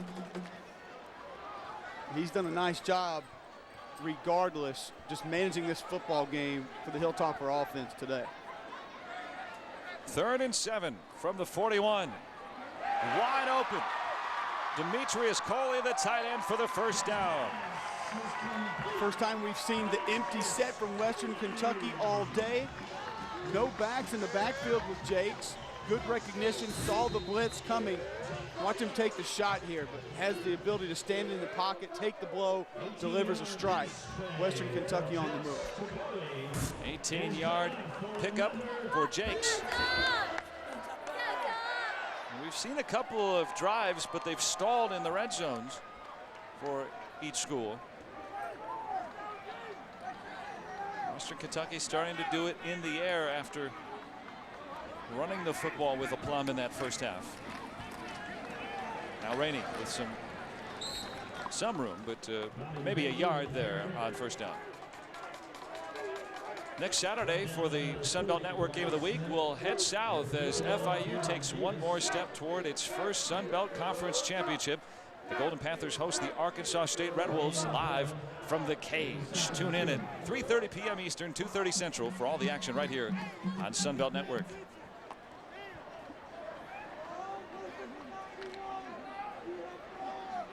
Cole, you want to go back to the Cage? It's a fearsome place. The Cage just sounds intimidating. 2nd and 10. Good pursuit by Lattimore. And that was a sure interception. But Craig Allen doesn't have a lot of those floating his way, the redshirt freshman from Carrollton, Georgia. I don't think Craig Allen believed there was any way that he was going to have an opportunity to catch this football. You see the pressure coming from Lattimore, good closing speed. Gets tripped up on that turf monster a little bit. And you see Lattimore finishing Jakes. Just takes it off the face mask. Now the ball caught him. Let's credit Jamari Lattimore. He does not have a sack today, but he has, I would say, 3 or 4 pressures. And he has been in the backfield a lot as Western Kentucky has to burn a timeout here early in the 3rd quarter.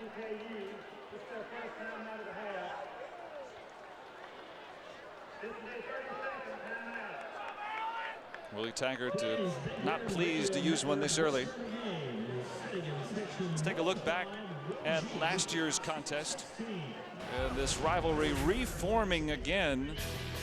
Middle Tennessee making sure that it wasn't much of a rivalry last time around. Chris McGlover with the catch there. And really the highlight was Dwight Dasher completing a couple of touchdown passes. He completed 3 in the air, and then with the legs, Dwight Dasher doing his thing. He had 5 touchdowns in Middle Tennessee's romp over Western Kentucky last year in Murfreesboro.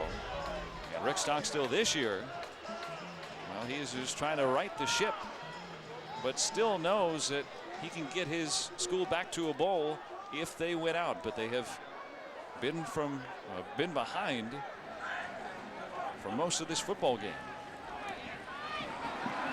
After the timeout, nothing doing as Jakes is brought down at the 30-yard line. A sack here and a loss of 5 on 3rd down.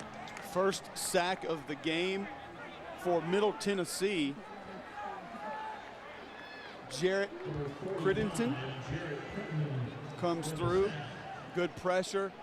Again, we saw K1 Jakes in that direct drop. Hasn't done it too often today. Has usually gone back under a play action, so he's had extra protection. Tinius on for a 46-yard try. It would be 1 shy of his career best. And it's off to the right. Well, he's had enough leg every time, no doubt about it. Pushes that one a little bit to the right. 2 out of 3 today for Tinius, who was only 4 out of 10 coming in, and the junior turned his side after some good defense by Middle Tennessee.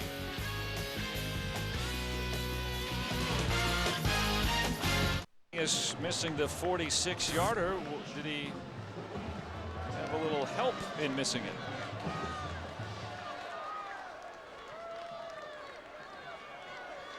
Could have. Interesting, head coach Willie Taggart telling us last night, Joe, that Casey Tinius and Monte Merrick, they have a kicking competition throughout the week, every week, to decide who's going to handle the kicking duties. So they don't know usually until Thursday after practice. Dasher wrapped up. Quantaris Smith comes in and sends him down with the sack.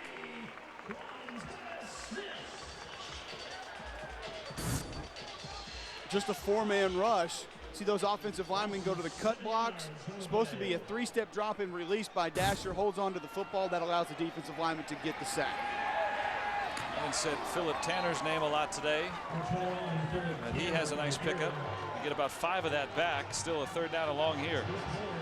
And even head coach Rick Stockstill last night saying that 7 touches last week in the second half, not enough. 13 total touches. You and I in a little bit disbelief that he didn't have the football more often. And he's back on the sidelines after just his 5th carry today. 3rd and 11. Tipped and incomplete. And for Middle Tennessee, this is their 5th 3-and-out already. Hard to be in sync. Good protection, only a 3-man rush. They're going to force Dwight Dasher to beat him with the arm. Not even a real push from those 3 defensive linemen, kind of a contain mode. Those 2 defensive ends didn't want to get too far upfield, making Dasher throw that football. Josh Davis is a terrific punter, getting that all the way back to the 15. And about a 9-yard return for Antonio Andrews. Davis averaging nearly 45 yards a punt this year. And another booming one that pins the Hilltoppers all the way back at the 24-yard line. So Middle Tennessee played some good defense last time. Have to do so again, trailing by 9 here at Western Kentucky. Leading 19-10 here at home, looking for their first home win of the year. And time now for our Garvin Woodland Gardens Sweetheart of the Game. And taking a look at our contestants here throughout Bowling Green. There's one wearing the Middle Tennessee blue tonight. And there is our winner, our Garvin Woodland Gardens Sweetheart of the Game. And your prize tonight is a box of graham crackers, courtesy of Garvin Woodland Gardens. The Blonde Ambition tour tonight. They had a sunny day here. Maybe lighten the hair a little bit. Turn tonight though, and Bobby Rainey turning loose across midfield all the way inside the 40-yard line. Bobby Rainey. It's just a great job up front by this offensive line of Western Kentucky, opening up the holes. They've done it all evening. And it's just a matter of time as Rainey gets to the second level time after time. There you see the tight end Coley pulling around. He's just looking for a guy to block. Rainey busts out to that third level, forcing the free safety to stop the 40-yard gain. That puts him over 100 yards. That was his 25th carry. And Antonio Andrews will spell him after that big run. And he swallowed up after a gain of about 5 and doing it on the ground. And even though you know he's coming, Bobby Rainey's still able to find some room between the tackles. That low center of gravity, the shorter frame, you can see that gives you a good idea. Those linebackers and safety trying to keep tabs on where Rainey is going to bust through the line. Hard to identify the ball carrier till he's right in front of you. Rainey has more carries than anybody else in college football. He's at 100 yards today. Already 25 carries. They know he's going to get the football, and still he's tough to stop. Well, I think, again, Joe, it goes back to those adjustments that we talked about. We really saw them on one series. Middle Tennessee slipped down to that 5-man front, walked to safety into the box, and we just haven't seen many adjustments since. They've stayed with this 4-3 base defense, really, in my mind, believing that their defensive linemen can win the one-on-one battles at the line of scrimmage, and it just hasn't been taking place. Now, an extra defensive lineman into the game for Middle Tennessee, so we'll see that 5-man front here again.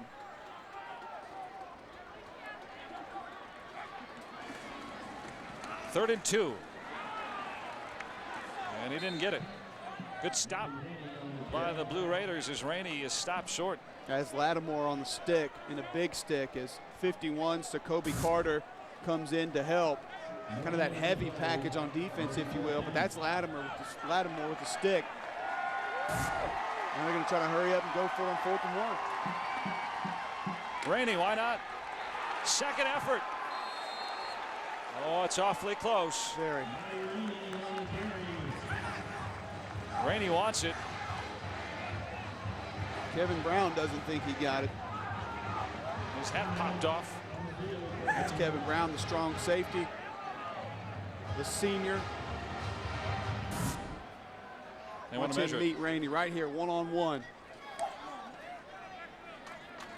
Great effort by Brown, great effort by Rainey. Both young men trying to fight to see who keeps possession on 4th and 1.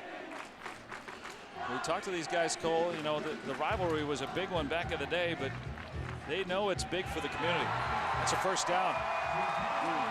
That second effort by Rainey.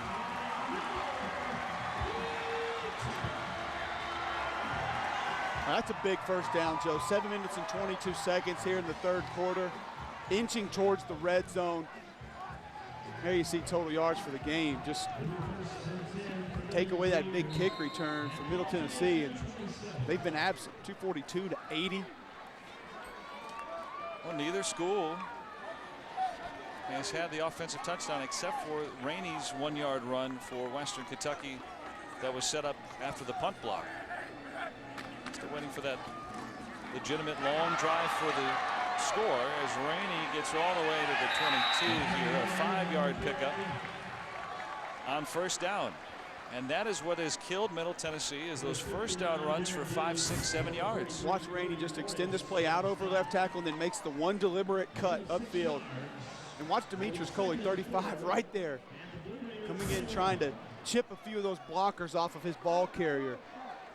We've seen downfield blocks from this offense, whether it's the linemen, the tight ends, the receivers.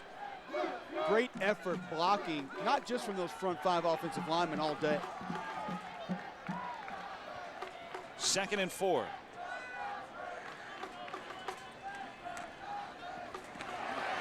Rainey with some room.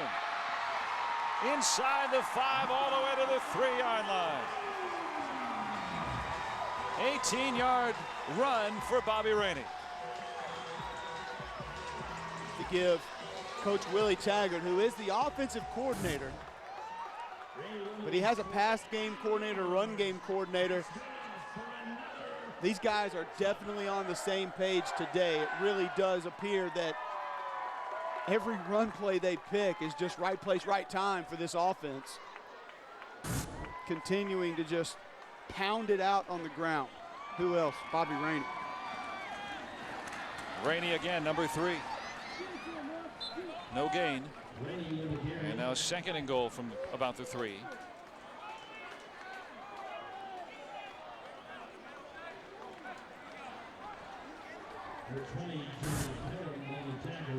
It's that power play again. Bobby Rainey off right tackle. They're going to pull the backside tackle. Trying to jam one home. You put a touchdown on the board here and you're sitting pretty. Gut wrencher. 9th play of the drive. Rainey again across the goal line for the touchdown.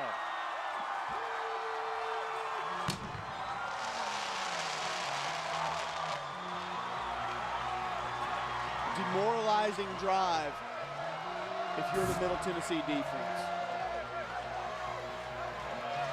Did they throw a pass on that drive?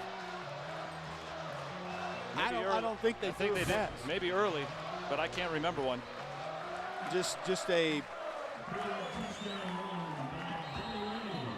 demoralizing drive by Western Kentucky, running the ball at will. A 9-play, 76-yard drive, and the extra point through for Casey Tinius as Western Kentucky. Remember, they haven't won at home all year, and they haven't beaten Middle Tennessee in 3. And trying to beat their rivals and make sure their bowl hopes come to an end. The Hilltoppers so far leading 26-10 here at Bowling Green. 6-10, Western Kentucky leading Middle Tennessee here in Hilltopper country. And a look at the Hot Springs Convention and Visitors Bureau scoring drive. 9 plays, 76 yards. Look at Bobby Rainey, 68 yards on the drive. All running plays. And they just went down the field little by little. Western Kentucky has been able to do that against this Middle Tennessee defense tonight. They know it's coming, and they're still able to beat them down. Timely passes and implementing the play action like I talked about in the Tony Sashery's ingredients for success. Able to make use of those running plays, transition them to the pass game. Andy Cunningham's had some nice runbacks tonight. Benny Cunningham has jets. He has that explosive speed as soon as he gets the football. And he'll get to the 43-yard line. It's time now for the Raising Cane's Chicken Fingers trivia question. The first ever Sun Belt Player of the Year was a Middle Tennessee Blue Raider. Who was it? I'll have that answer for you coming up just a little bit. Cole, as always, will register his guess, put it in an envelope, make it into a paper airplane, send it down to someone in the stands who will then bring it back up and verify it. This one is complete to Harold Turner. Short passes helping to complement the running game for Middle Tennessee, but we've even seen some drops on those early in this game. Really have to pick up the tempo now if you're Middle Tennessee. That's what they want to do anyway, but I think now it's time to really step on the gas. Dasher throwing off his back foot. And it's complete, just shy of the first down. Andrew Banks brings it in. It's a pretty good throw considering he was under some pressure. I think it's the first time today Dasher has completed back-to-back passes. Both have been right on the sideline. Here's Philip Tanner.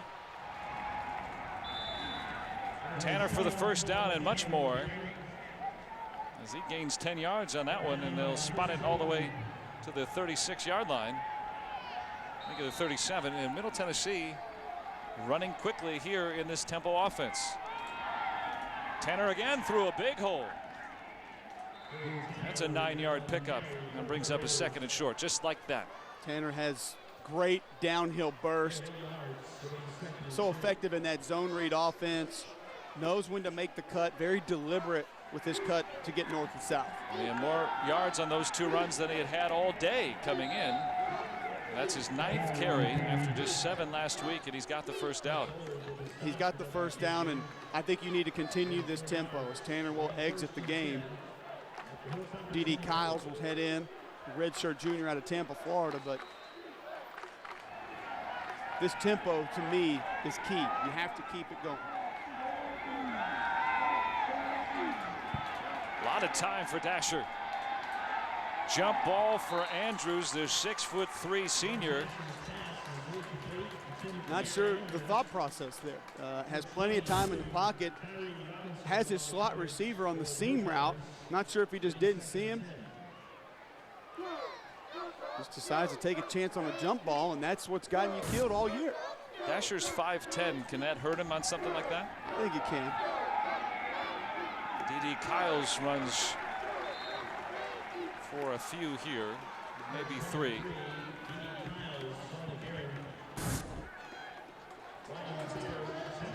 Had a lot of success with this zone read off right tackle on this particular drive.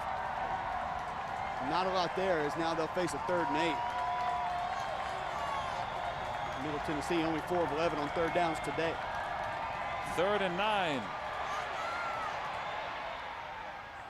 And a ground ball to Tyler Mason, incomplete, sets up 4th down. The middle's got a pretty good kicker here on a 4th and 9. You think a 41-yarder? Down 16, you still have 18 minutes left in this ball game, but sooner or later you got to put it in the end zone. I agree, but points are at a premium right now, and if you feel like you can put them on the board, you have to take a chance. And let's not pretend like the offense has just been moving it down the field left and right. 40-yard try. Jindro puts it through. He has been very reliable for Rick Stockstill this year. He's got a couple of field goals, and Middle Tennessee within 13. Let's go back downstairs to Sandra Golden. Joe, while the Western Kentucky offense was here on the bench, Willie Taggart's the first one giving him attaboys. And you know what he said?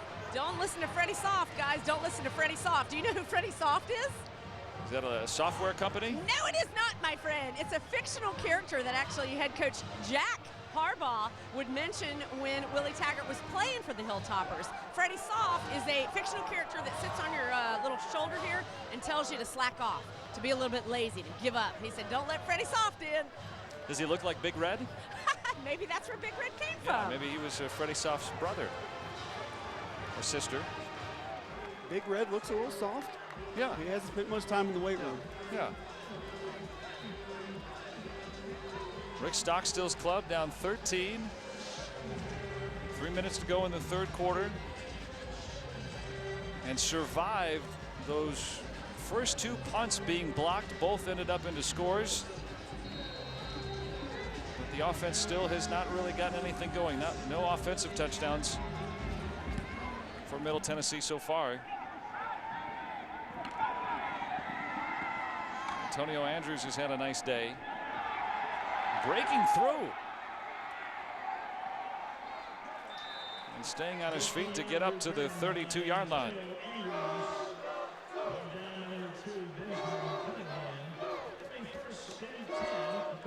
Let's take a look now at the scoring drive brought to you by the Hot Springs Convention and Visitors Bureau. 8 plays, 33 yards.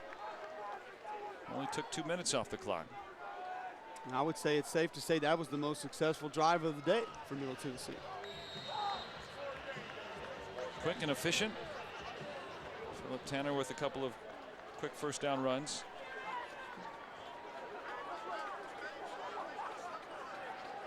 So now K'Wan Jakes under center. And Antonio Andrews right after the return. I beg your pardon, that is Bobby Rainey. And a first down run is Rainey has now carried it 32 times today. He says he doesn't get tired. He said he feels it as the 4th quarter comes on. He feels like he gets better the more he carries the football as the game progresses. Well, he has run the ball 300 times this year, Cole. That's the kind of back that you want, though. Somebody who just wants to grind it out and feeds off that defense getting tired. Going long. Out of the hands of Quinterrence Cooper. I don't think Cooper thought that ball was going to get through the hands of the defender. Play action. The pressure's going to come from the left side of your screen. I'm not sure if Jakes ever sees it. Now, did it get deflected here? That may have been deflected by the defender, which took it funny carom toward Cooper. But you have to make that adjustment, Joe, and go up over the defender and at least play defense on that football. You cannot wait for that ball to come down into the breadbasket. Go up, attack the football at its highest point. Play clock winding down. They get it off.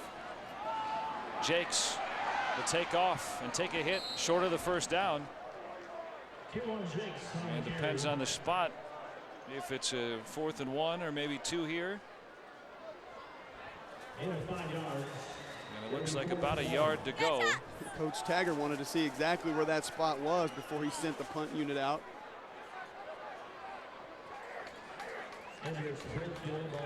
True freshman Antonio Andrews having a word with the former running back, the great Willie Taggart. Had his uniform number retired here at Western Kentucky. Back in his first season now as head coach, youngest head coach in college football. Favorable bounce. That one's going to stop at the 2-yard line. Tremendous job by Hendricks Brakefield. And that punt will pin Middle Tennessee deep. Western Kentucky on special teams has been deadly this evening. We know the 2 block punts, 1 for a touchdown, but they have flipped the field continuously on punt attempts. And you can even overlook that kickoff return for Middle Tennessee after how good they've been tonight. Tonight's Raising Cane's Chicken Fingers trivia question: who is the first ever Sun Belt Player of the Year who was a Middle Tennessee Blue Raider? That is Wes Counts, back in the first year of football, back in 2001. It's a nice first down run. Philip Tanner getting some real estate for the Blue Raiders. It really just feels as though every time Philip Tanner gets the football, good things happen. And after a few good things happen, he's taken off the field. It was really puzzling. They had that tempo going that last drive, and after 2 plays, they had to stall to bring him off the field. Now they want to go tempo here again, but they're going to measure to see if they got the first down.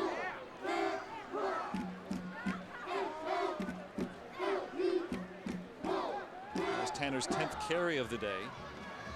Last week he had just 7, but he had 87 yards and 2 touchdowns. Ooh. It's a game of centimeters. I mean, 89 yards, 72nd and 1. Good thing it's not 4th down. That would have been a heck of a decision. 2nd and what is that, an inch? Do you know your metric system, Cole? Is that, what is that, 2 centimeters? A couple millimeters. It's about a decimeter, a little less than that.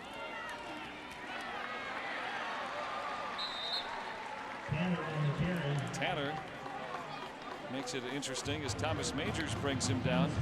The senior said it would mean an awful lot for him to win this final and only home game of this season today. Watch the penetration by Majors in the backfield.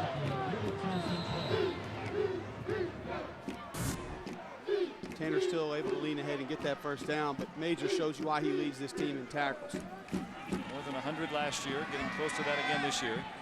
Asher unloads it. Malcolm Biya. Just a short gain there, maybe 2. You see, Joe, how Dasher just looks indecisive in the pocket. Like there's 2-3 throws that he wants to make, but he never really sets up in a comfortable manner. Just delivers a good ball. He's got the arm strength. We also haven't seen him run a lot today. 2nd and 8. Fires complete to Harold Turner for the first down and an 18-yard pickup. Flag back around the 5-yard line. I think that's going to be a hold. Dasher finally gets some help from one of his receivers going up and making a good catch.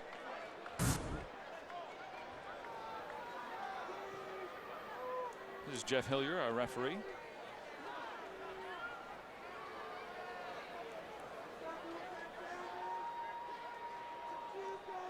Holding, number 78 offense. Penalty is half the distance from the spot of the snap. Repeat, 2nd down. That's a tough time for your first penalty of the day. Absolutely. First penalty of the ball game for this Blue Raider football team. Well, Mike Williams has been ejected from a game this year. Back against ULM. He better pipe down. Dasher will take off for just the 7th time tonight. And he'll get up to the 18-yard line. A pickup of 11 that brings us to the end of the 3rd quarter. Middle Tennessee, though, still looking for their first touchdown on offense. And Dwight Dasher's got to lead them here on 3rd down when we come back for the 4th from Western Kentucky. The Hilltoppers looking good at home, trying for their first home victory of the season.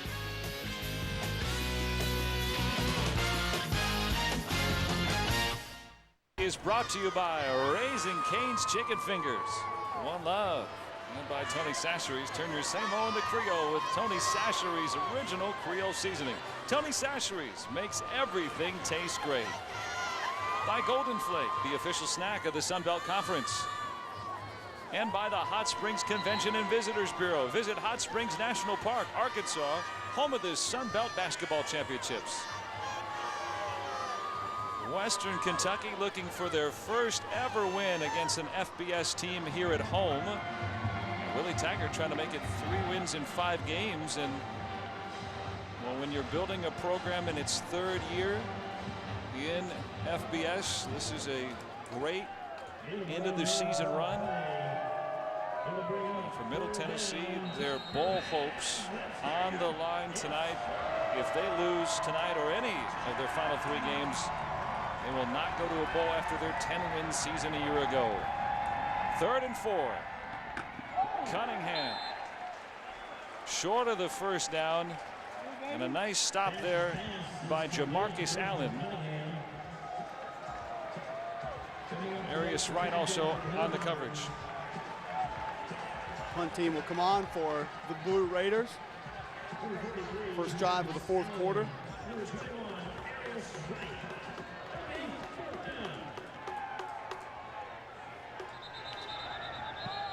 Whistles.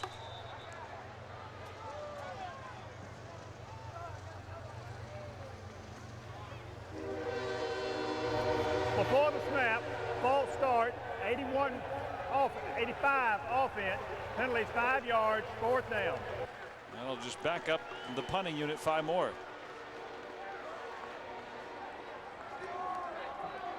That's your final. ULM hanging on and beating North Texas. They needed that win tonight to have a chance at going to a bowl game.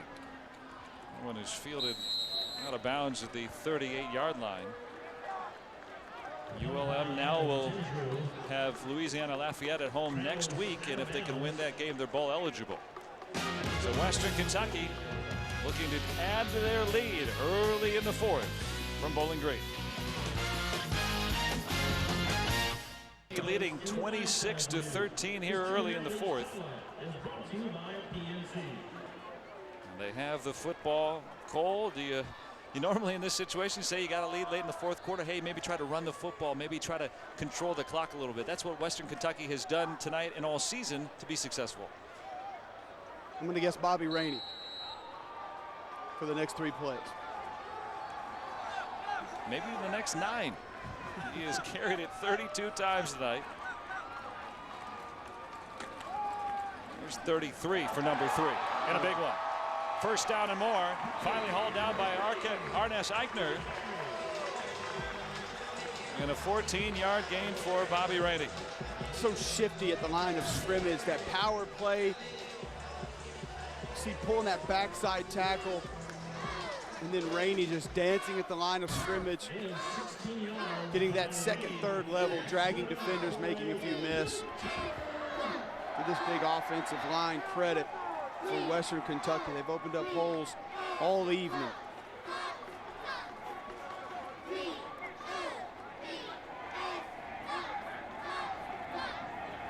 Rainey. Another big hole and close to the first down. Another 9-yard run for Rainey. More big blocks up front. Demetrius Coley, 35. You see big 74 Michael Patterson pulling with the kick out block. That opens it up for Rainey at the line of scrimmage. Just a great job up front. Execution, hat on hat, knowing where to be, no missed assignments. You know it's coming, but it's tough to stop. That's the fullback, Rod Johnson. Jakes will throw instead, and that will elicit a flag. For a moment, I didn't think they were going to throw it. Arness Eichner on the coverage against Willie McNeil. I think it's a situation where Eichner, Joe, just bites on the fake. Little play action. Jakes is just going to go ahead and throw it out there. Eichner was beat and he knew it, grabbed the jersey, drags the receiver to the ground. Pass interference, number 5 defense. The penalty is to the spot of the foul, automatic first down. Eichner's had a nice day otherwise, though. Antoine Davis, middle linebacker, checks back in. That extra defensive lineman will check out. So Middle Tennessee was in that 5-man front with an extra D tackle. Good read to throw it. On first down, Rainey cuts to the outside. Rainey all the way to the 7-yard line, a 16-yard scamper, and another Western Kentucky first down. Again, patience. Watch 59, top right of your screen. Darren Davis, the linebacker, just gets sucked down. You have to keep contained there. Unable to do so, Bobby Rainey will make you pay. There it is. Bounces outside around left tackle. Huge day for Bobby Rainey. 35 carries already, 171 yards, and looking for his 3rd touchdown. And really putting the clamps on Middle Tennessee here. Rainey inside the 5 to about the 2. Bring up a 2nd and goal. And now Bobby Rainey has just broken Western Kentucky's record for most carries in a season. Antoine Davis is down on the play for Middle Tennessee, number 52. The 6'1", 218-pound senior makes the tackle on Bobby Rainey on that last play. And so congratulations for Bobby Rainey for setting the record for most carries. He doesn't even get the water bottle. He turned it down. That's how much of a gamer he is. He's used to it. He knows his role, and that is the workhorse of this offense. He's going to get the bulk load of the carries, and just talking to him yesterday, Joe, I think he likes it. It's the kind of guy that he is. He wants the ball more.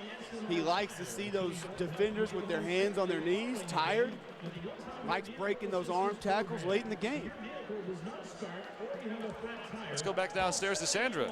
Hey guys, the crowd's now chanting Bobby Rainey, and he was on the field raising his hands like he's hearing it. Great kid. You know what? There's no lack of confidence with him. I love it. He goes, yeah, I'm the best. That's right. I love it. Big smile on his face. And K'Wan Jakes agrees, the quarterback of this team. Yep. He went out and said, you know, Bobby Rainey is our best player. And, you know, for a quarterback who's always the face of any team, to say that, that's, I mean. You say that like you're surprised Jake said that. I don't think anybody would argue. Yeah, but I mean, still, I mean, it's a humbling thing. And Bobby Rainey, look at that, 303 carries. I guess still a game to go. Quarterback's not always the most humble position on the team. I agree with you there. Rainey inside the 1. That'll set up 3rd down. Well, you have to give the guy the touchdown now. You can't take him out here. Look at him. He said, just run it again. Just run it again. I got it. He doesn't have to go far. You're going to spot it right on the 1.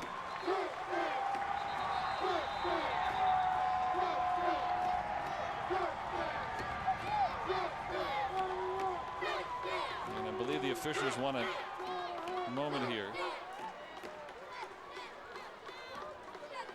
3rd and goal from the 1. Rainey has carried the football 37 times today, just like he did last week, which was a season high, and he'll set a new season high. Carries the football more than anybody else in college football. And now he's got to go 2 feet.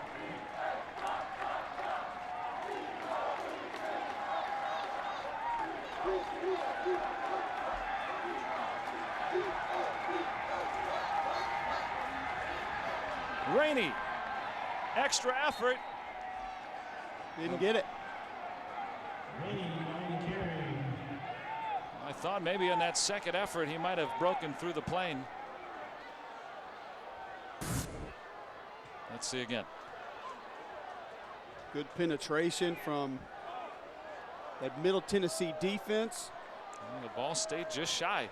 T.L. Edwards coming across from that cornerback position, number 15. Able to get into the backfield, grab the legs of Bobby Rainey. Darren Davis, strong side linebacker, now down for the Blue Raiders. This will give Willie Taggart and his offense time to think about what play they want to run next. 4th and goal. Up 13 with 11 minutes to go. A team you're facing has stalled on offense all night. Oh, you're going for this. There's Willie Taggart is known for being a guy who's willing to take risks. I mean, last week going for 2 in the first overtime of a game, and he won it. Let's go downstairs to Sandra. Sandra, you have more? Well, I want to talk about Willie Taggart a little bit, you know, him playing here and all, and how did he get here? Well, he's a kid at Manatee High School. He gets a phone call from Jim Harbaugh, at that point a quarterback in the NFL. Well, Jim's dad, Jack, was the head coach, and Jim said, you know, you should really think about going to Western Kentucky University. We're going to watch the play. We'll come back. Fumble snap. Well, if I didn't hear any whistles. Rod Isaac running it back. There's no whistles. He's got himself a touchdown, and we got ourselves a ball game. No flags on the play. That's an alert play by Rod Isaac. That's a 100-yard run back, and Middle Tennessee has both of their touchdowns today from some bizarre plays. Never had the snap. There's Isaac to the left of your screen, picks it up and goes. Got a blocker, Kevin Brown, with him. There is a hush over this crowd, and they're going to review it naturally. Western Kentucky was 2 feet away from basically putting this game out of reach, and if this stands up, and I don't see how it Left can. knee could be on the ground right there, Joe. Okay. I don't know if another angle will show it closer, but his left knee is extremely close to being on the ground. Remember, the play on the ruling on the field is that's a touchdown. Didn't hear a whistle, no flags. But if there's something in the replay that shows evidence otherwise, then they can overturn it. What a turn of events this would be. You go from punching it in to going up 19 and then 20 to maybe being up just 6, and it's anybody's ball game. Top left middle of your screen, number 6. See him, he falls on his own player to get the fumble, and then he gets up and takes off, and I'm not sure if it looks as though his left knee could be on the ground.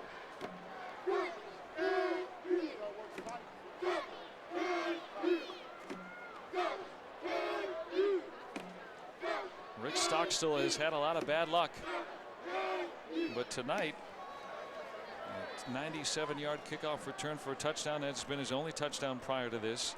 If he could get a little luck going his way, just think about what it could do for the psyches of this Blue Raiders team. Well, especially if you can put the extra point through. Touchdown and extra point gives you the lead at that point. 10:27 left in the fourth quarter. You have all 3 timeouts. It would make it 26-20 if with the extra point, being within a score after a moment ago being literally 2 feet away from going down 20.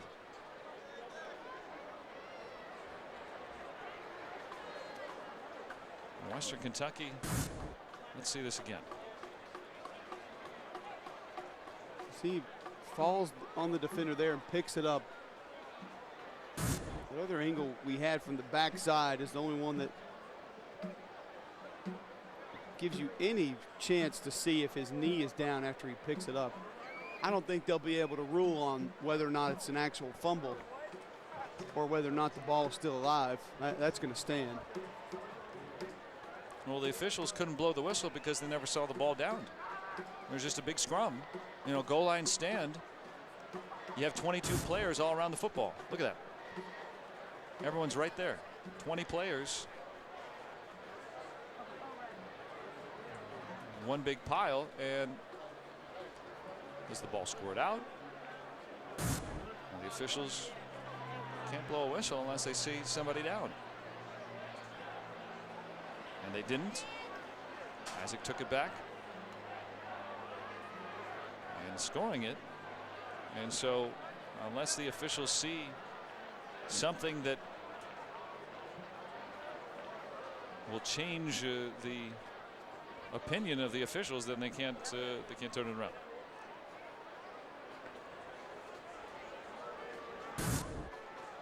Watch number 6, left of your screen. Watch his left knee. He's going to fall. It's on a Western Kentucky player.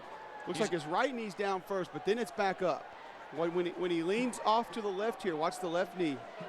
Left knee, right there. After further review, the ruling on the field stands. Touchdown. Couldn't turn it over.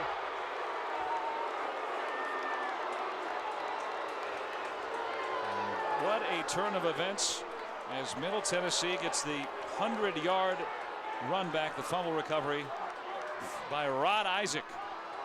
The senior alertly running it back. And now Middle Tennessee, just a moment ago, Willie Taggart seems to agree with your assessment, Cole, that Rod Isaac's left knee was down as he picked up the football. Talk about just what the doctor ordered for Middle Tennessee, Joe. We talked about turnovers, and Middle Tennessee gets the first turnover of the game in their favor. And they're within 6 here early in the 4th. It's anybody's ball game now. Let's look at this again. Let's look again. Number 6. He's just in front of 33. In the white jersey. Football's between his legs. Right there, that left knee. Looks like it's on the ground, but it's going to stand. Touchdown. About a 100-yard return, 101-yard return. You go from a moment ago, Western Kentucky, some frustration on the sidelines, considering they just a moment ago they could have been up 20. That's defensive ends coach Eric Matthews that Willie Taggart was talking to. You go from putting the game away to now opening it up for anything, and it will take some resolve for Western Kentucky. The first time that they have really been in peril of losing a lead since very early in this football game. It's been a 2-possession game since the beginning of the second. If you're Willie Taggart and this Western Kentucky staff, you tell your guys, act like you've been here. You still have a 6-point lead in this ball game, 10-27 in the 4th quarter. Do what you do best, run the football. Worst case, change the field.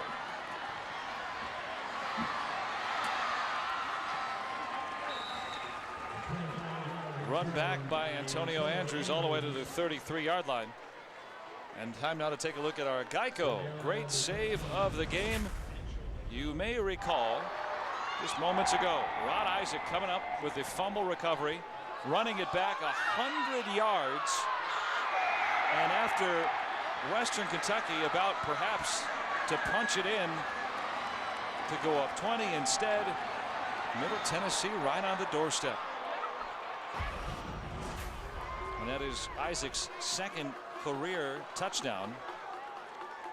Had one earlier this year, an interception returned against ULM.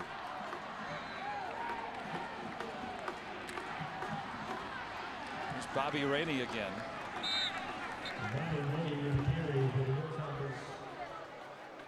Rainey has run the football with great success today. 39 carries, over 180 yards. Now this is the time where those yards matter the most. Absolutely. Carmichael and Lattimore in on that last stop. Nothing doing for Bobby Rainey. And we've kind of hinted around it all day, Joe, that you know Rainey's coming, you know you're going to get it. But I think now more than ever, this Middle Tennessee State defense knows Bobby Rainey's going to get the football. They knew the pass was coming. The sack, Jamari Lattimore.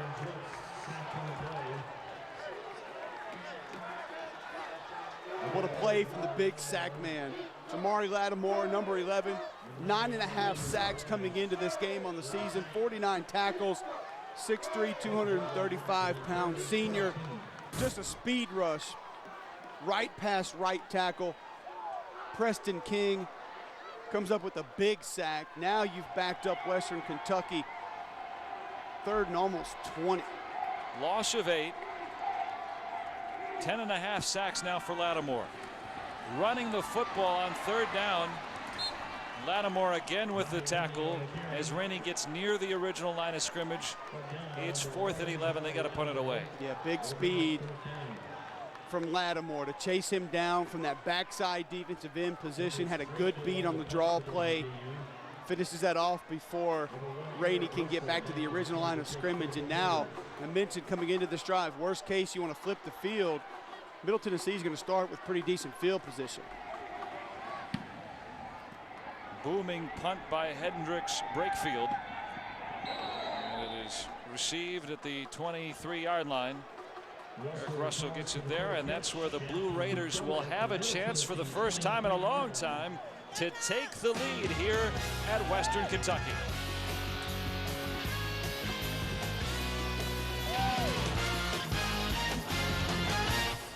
On drive of the game, and when you make a play call when you're Western Kentucky, you make it rainy.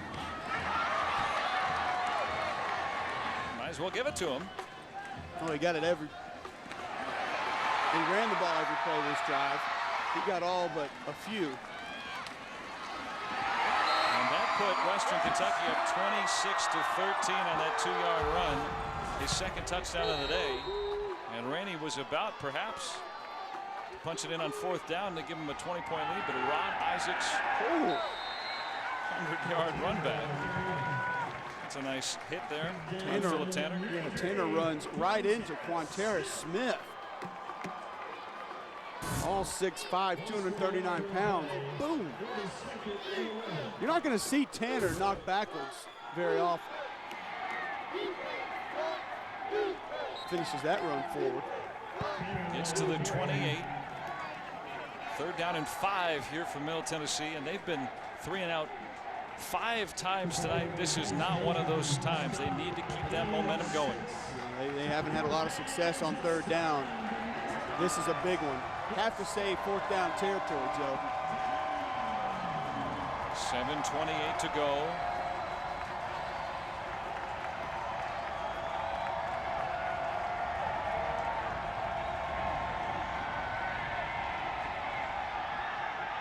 And that one complete.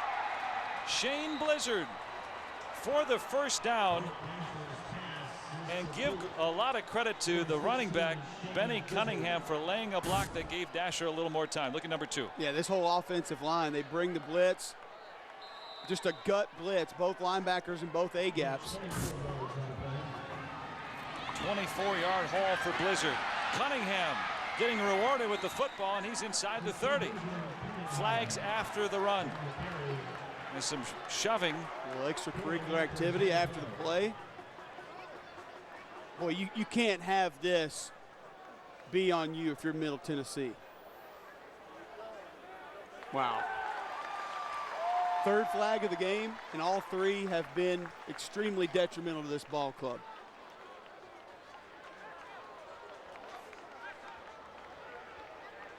This is 15 yards. It just kills your drive. You just rattled off a few positive plays. After the play was over, personal foul, number 13 offense. Penalty is 15 yards from the end of the run, 1st down. So they get a 1st down, which would have had him inside the 30, but now, after the penalty, you're backed up 43-yard line here.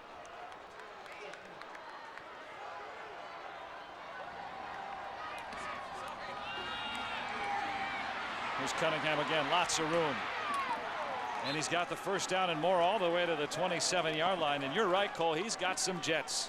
He just has that explosiveness. As soon as he turns it on, you can just see it. Next level speed, football speed right there. Just he goes from 0 to full speed as fast as any kid I've seen in a long time. Philip Tanner rumbles ahead for 4 or 5. And now Middle Tennessee getting that momentum after that run back by Isaac.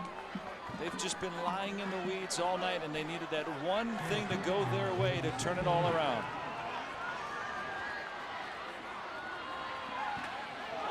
What a lick. Quanterra Smith.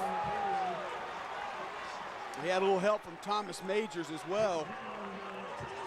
The middle linebacker leading this team in tackles. The vocal leader. Watch Smith and Majors. 3rd and 7. Cunningham, short. To the 21. Field goal range could put you within 3 with under 6 minutes to go in the 4th. Yeah, this is definitely decision time here, Joe. You have all 3 of your timeouts. 5 minutes and 40 seconds. They would have already called the timeout if they were going to kick. They're going. 4th and 6. Got him. And Western Kentucky was offside. A flag came in late and nearly picked off by Darius Brooks in the end zone. The flag came after the snap, though. But there was a Western Kentucky player in that neutral zone. Great recognition by Chris Hawkins, the center. Redshirt senior out of Lexington, Kentucky, Henry Clay High School. The neutral zone at the snap. The penalty is 5 yards. Repeat, 4th down. That's your job. You want to make sure that defender has crossed the line. There, snap it, get him. Orlando Misalafula fell down. I like the play call. Go to that hard snap count when you know they're going to blitz. 4th and 1.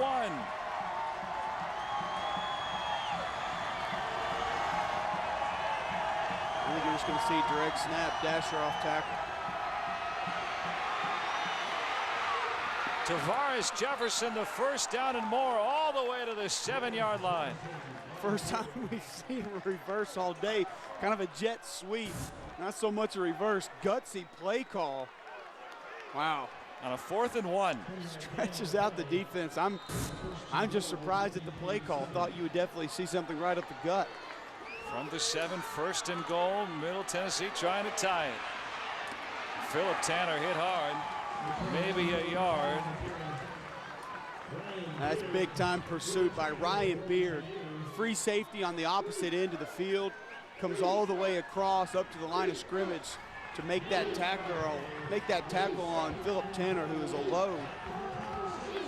Under 5 minutes in the 4th. Middle Tennessee has not led in this football game. Cunningham. Some room. Touchdown. Middle Tennessee. And what a time for their first offensive touchdown of the night. I think you said it best, Joe. This team just needed something to go their way, needed a reason to believe.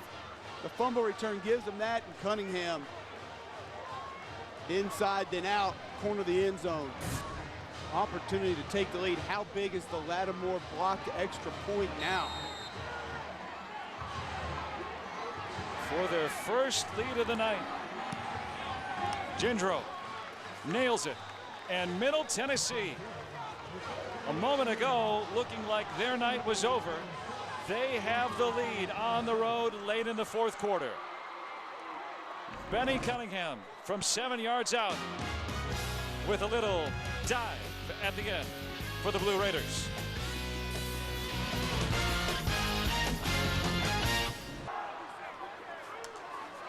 Middle Tennessee with their first lead of the night. And let's take a look at our scoring drive.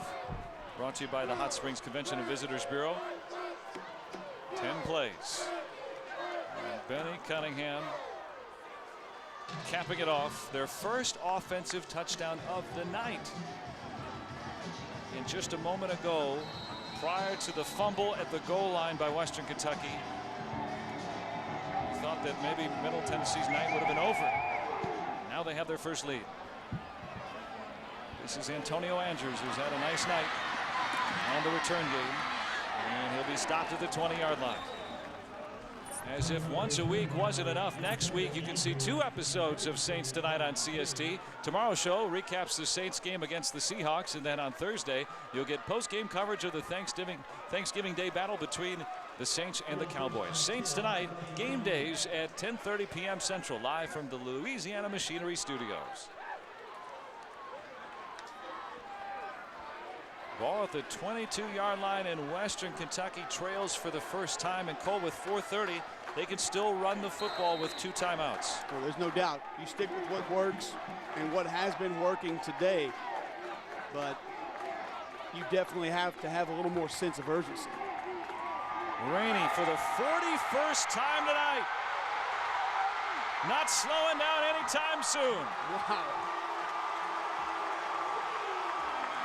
46-yard run, his longest of the night. He's over 2 bills, and Western Kentucky pumping some energy back into this home crowd. He hits this hole a little bit harder than he has all night.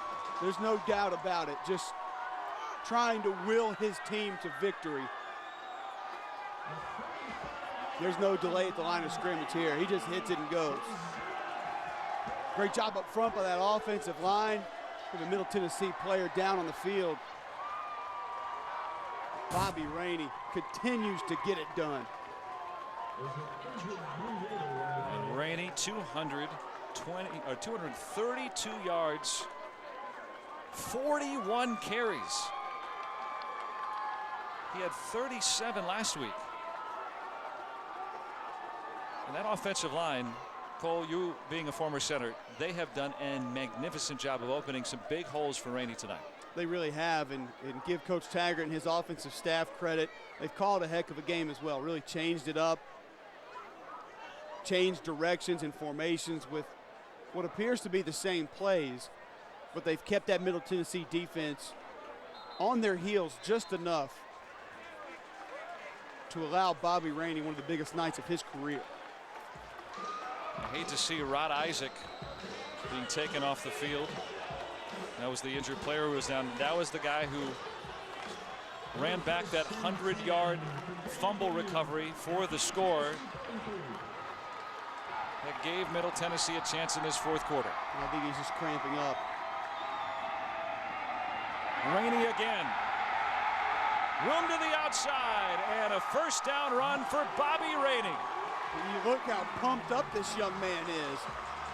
No sense that he'll be slowing down anytime soon. Power play again. We talked to this coaching staff last night. Do you have a go-to set of plays? And there was no doubt about it. It was 96 and 97 power. They've made a living off of it this evening.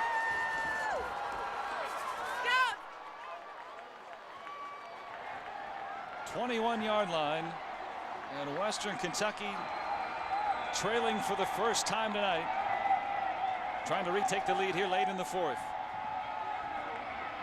Rainey, and a gain of maybe 4 there. Final game for the seniors here at home. They have not won at home all year, and they have never beaten an FBS team here at home. This their 3rd year now in the football bowl subdivision. And Willie Taggart trying to win for the 3rd time in 5 games, really starting to turn this program around in his 1st year. Well, you ask yourself now, what is your mentality on this final drive? You trail by 1, just under 3 minutes left. Do you keep it on the ground, play it safe for a field goal? Don't want to take any chances in the air. The clock was winding down. Got it off in time. Go, baby! Corey Carmichael again on the stop. Good pursuit. Middle Tennessee's going to take a timeout here with 2:38 to go in the 4th. Both teams with 2 timeouts remaining. as Western Kentucky creeps closer to that end zone. Not a bad idea. You want to assure your team offensively that you'll have some time to put a drive together and attempt to put points on the board.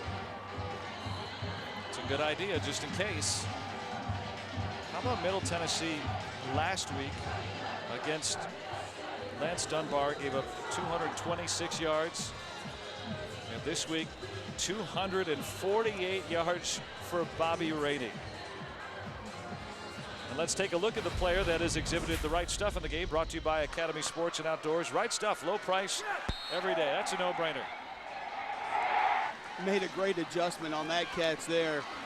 And just inside, outside, breaking tackles. It's been a heck of a day for Bobby Rainey, the senior. One of the few times he'll be stopped for a loss. And on a 3rd and 2, that's a big stop for the Blue Raiders. Derek Crumpton among them. The nickelback getting in there. That's going to stop the clock, too. Pushed him out of bounds. That's a savvy. Well, Middle Tennessee uses another timeout. So I guess they called it a forward progress, so the clock was still moving. Just a stretch play to the outside, and too many white jerseys, really and truly. Just had Western Kentucky outnumbered. That's one of the few times tonight, though, that Middle Tennessee has guessed right. Western Kentucky's going to run the football 4 times out of 5, maybe more than that. And they've been able to come up with something that at some point in time you have to sell out against the run and just say, hey, there's no safety. Our corners are one-on-one. Linebacker's going to have to keep an eye on the tight ends. We can't allow you to continue to run the football for first downs. So Casey Tinius on for the 34-yard try. He's 2 for 3 tonight. And he came into tonight 4 out of 10. Middle Tennessee forced to take another timeout as there was some confusion substituting on the field goal block team. That can't happen. It just did. And now they're out of timeouts. And Rick Stockstill's putting up that 0. Yes, he knows he's out of timeouts. And even if they miss this field goal here, you have none on the offense to be able to move down the field, and that takes the run away from you quite a bit. That's unbelievable. Defensive staff was going ballistic down on the field. So Casey Tinius, the junior hometown kid out of Bowling Green. Lattimore over center. Got one last time earlier in the game. Chance to give the Hilltoppers the lead back. Blocked. On a night where we've seen some special teams woes, Casey Tinius has a potential go-ahead field goal blocked with 2:29 to go in the 4th quarter. Well, I think you just said it there, Joe. Keep in mind, 2:29 left in this game, and Western Kentucky has 2 timeouts left, so not necessarily over yet. Based on the way things have transpired the last 2 quarters, you never know.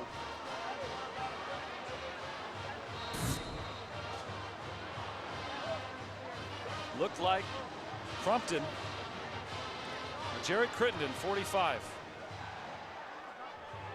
I think he got his left hand on it. First time Tinius has had a field goal blocked in his career. It was either him or Derek Upshaw, 95. I guess those 2 timeouts paid off.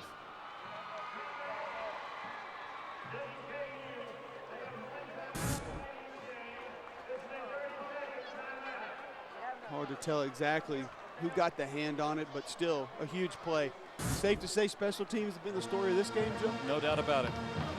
Middle Tennessee with a kickoff return for a touchdown, a 100-yard fumble recovery for a touchdown, where Western Kentucky was 2 feet away from putting the game away.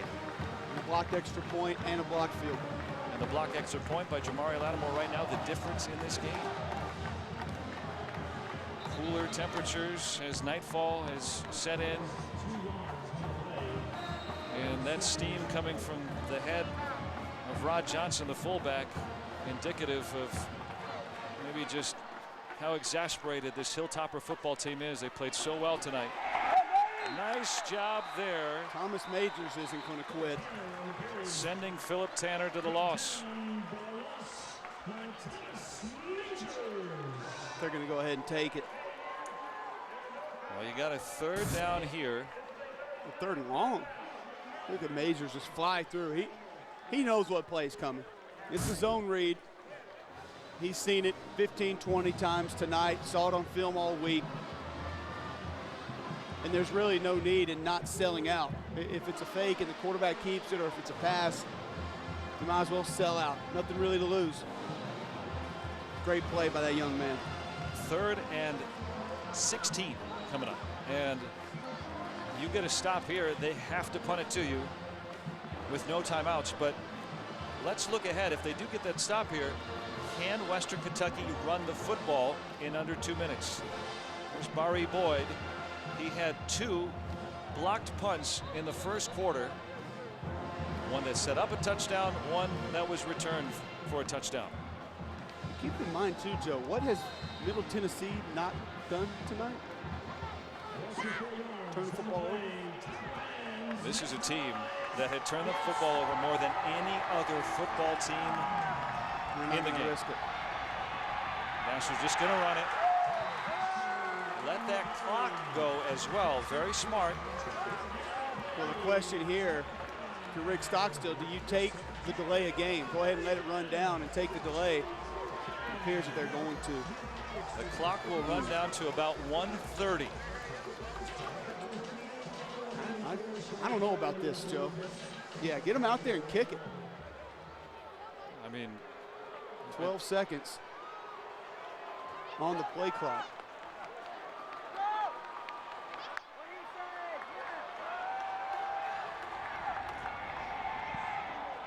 Uh-oh. Not a very good punt. It dies at midfield. And Western Kentucky is going to have to go about 53 yards in 82 seconds without a timeout. Remember, they can go for the field goal. They don't have to cover the whole 53. Yeah, that's true. You got Casey Tinius, who has missed from 34 and 46, but he's hit from 38 and 22 tonight. He's had plenty of leg on all those kicks, minus the one that was blocked. I'd be safe with him from 40, maybe 45. He's had plenty of leg. It's just going to be a matter of, this is not a 2-minute offense team. They're not built for it. They're not comfortable with it. They haven't had to do it. It's Rainey at the top of your screen in motion. A good throwaway by Jake stops the clock and brings up 2nd down. It means you got to go here in the vicinity of 30 more yards without a timeout. And like you said, Cole, this is not a team that's used to throwing the football. No, and you have some speedy defensive ends that love to just tee off and come after the quarterback. Don't have to worry about playing assignment football so much. Just let it rip. 58 rushes, 18 pass attempts. That tells you. That one is complete. Short of the 1st down, though, as Willie McNeil hauls it in, and that clock's moving. You don't have enough downs to spike it. You need, these downs are too precious. 3rd and about 3, or 2, I beg your pardon. Incomplete. Nice tackle by Kevin Brown, the strong safety. He has been there a lot tonight, and now for Western Kentucky, this play could decide it all. After being up all night, this young football team in just his 3rd year in the FBS, learning a lot of lessons here in the final minute of the 4th quarter. 4-man rush, keep an eye at 11, top of your screen.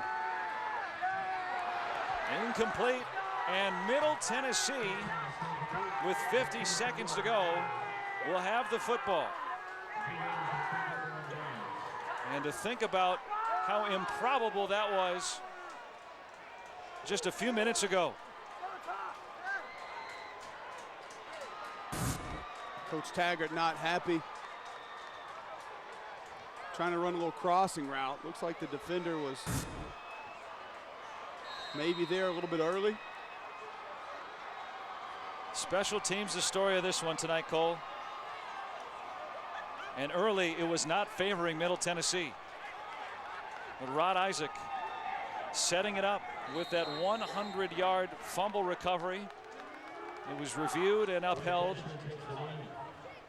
And then driving down the field, a 10-play drive late in the fourth quarter.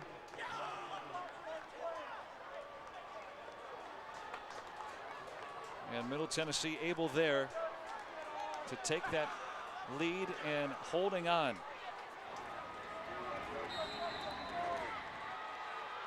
They will live to fight another day. And for Willie Taggart, some more fodder for his young football team from which to learn.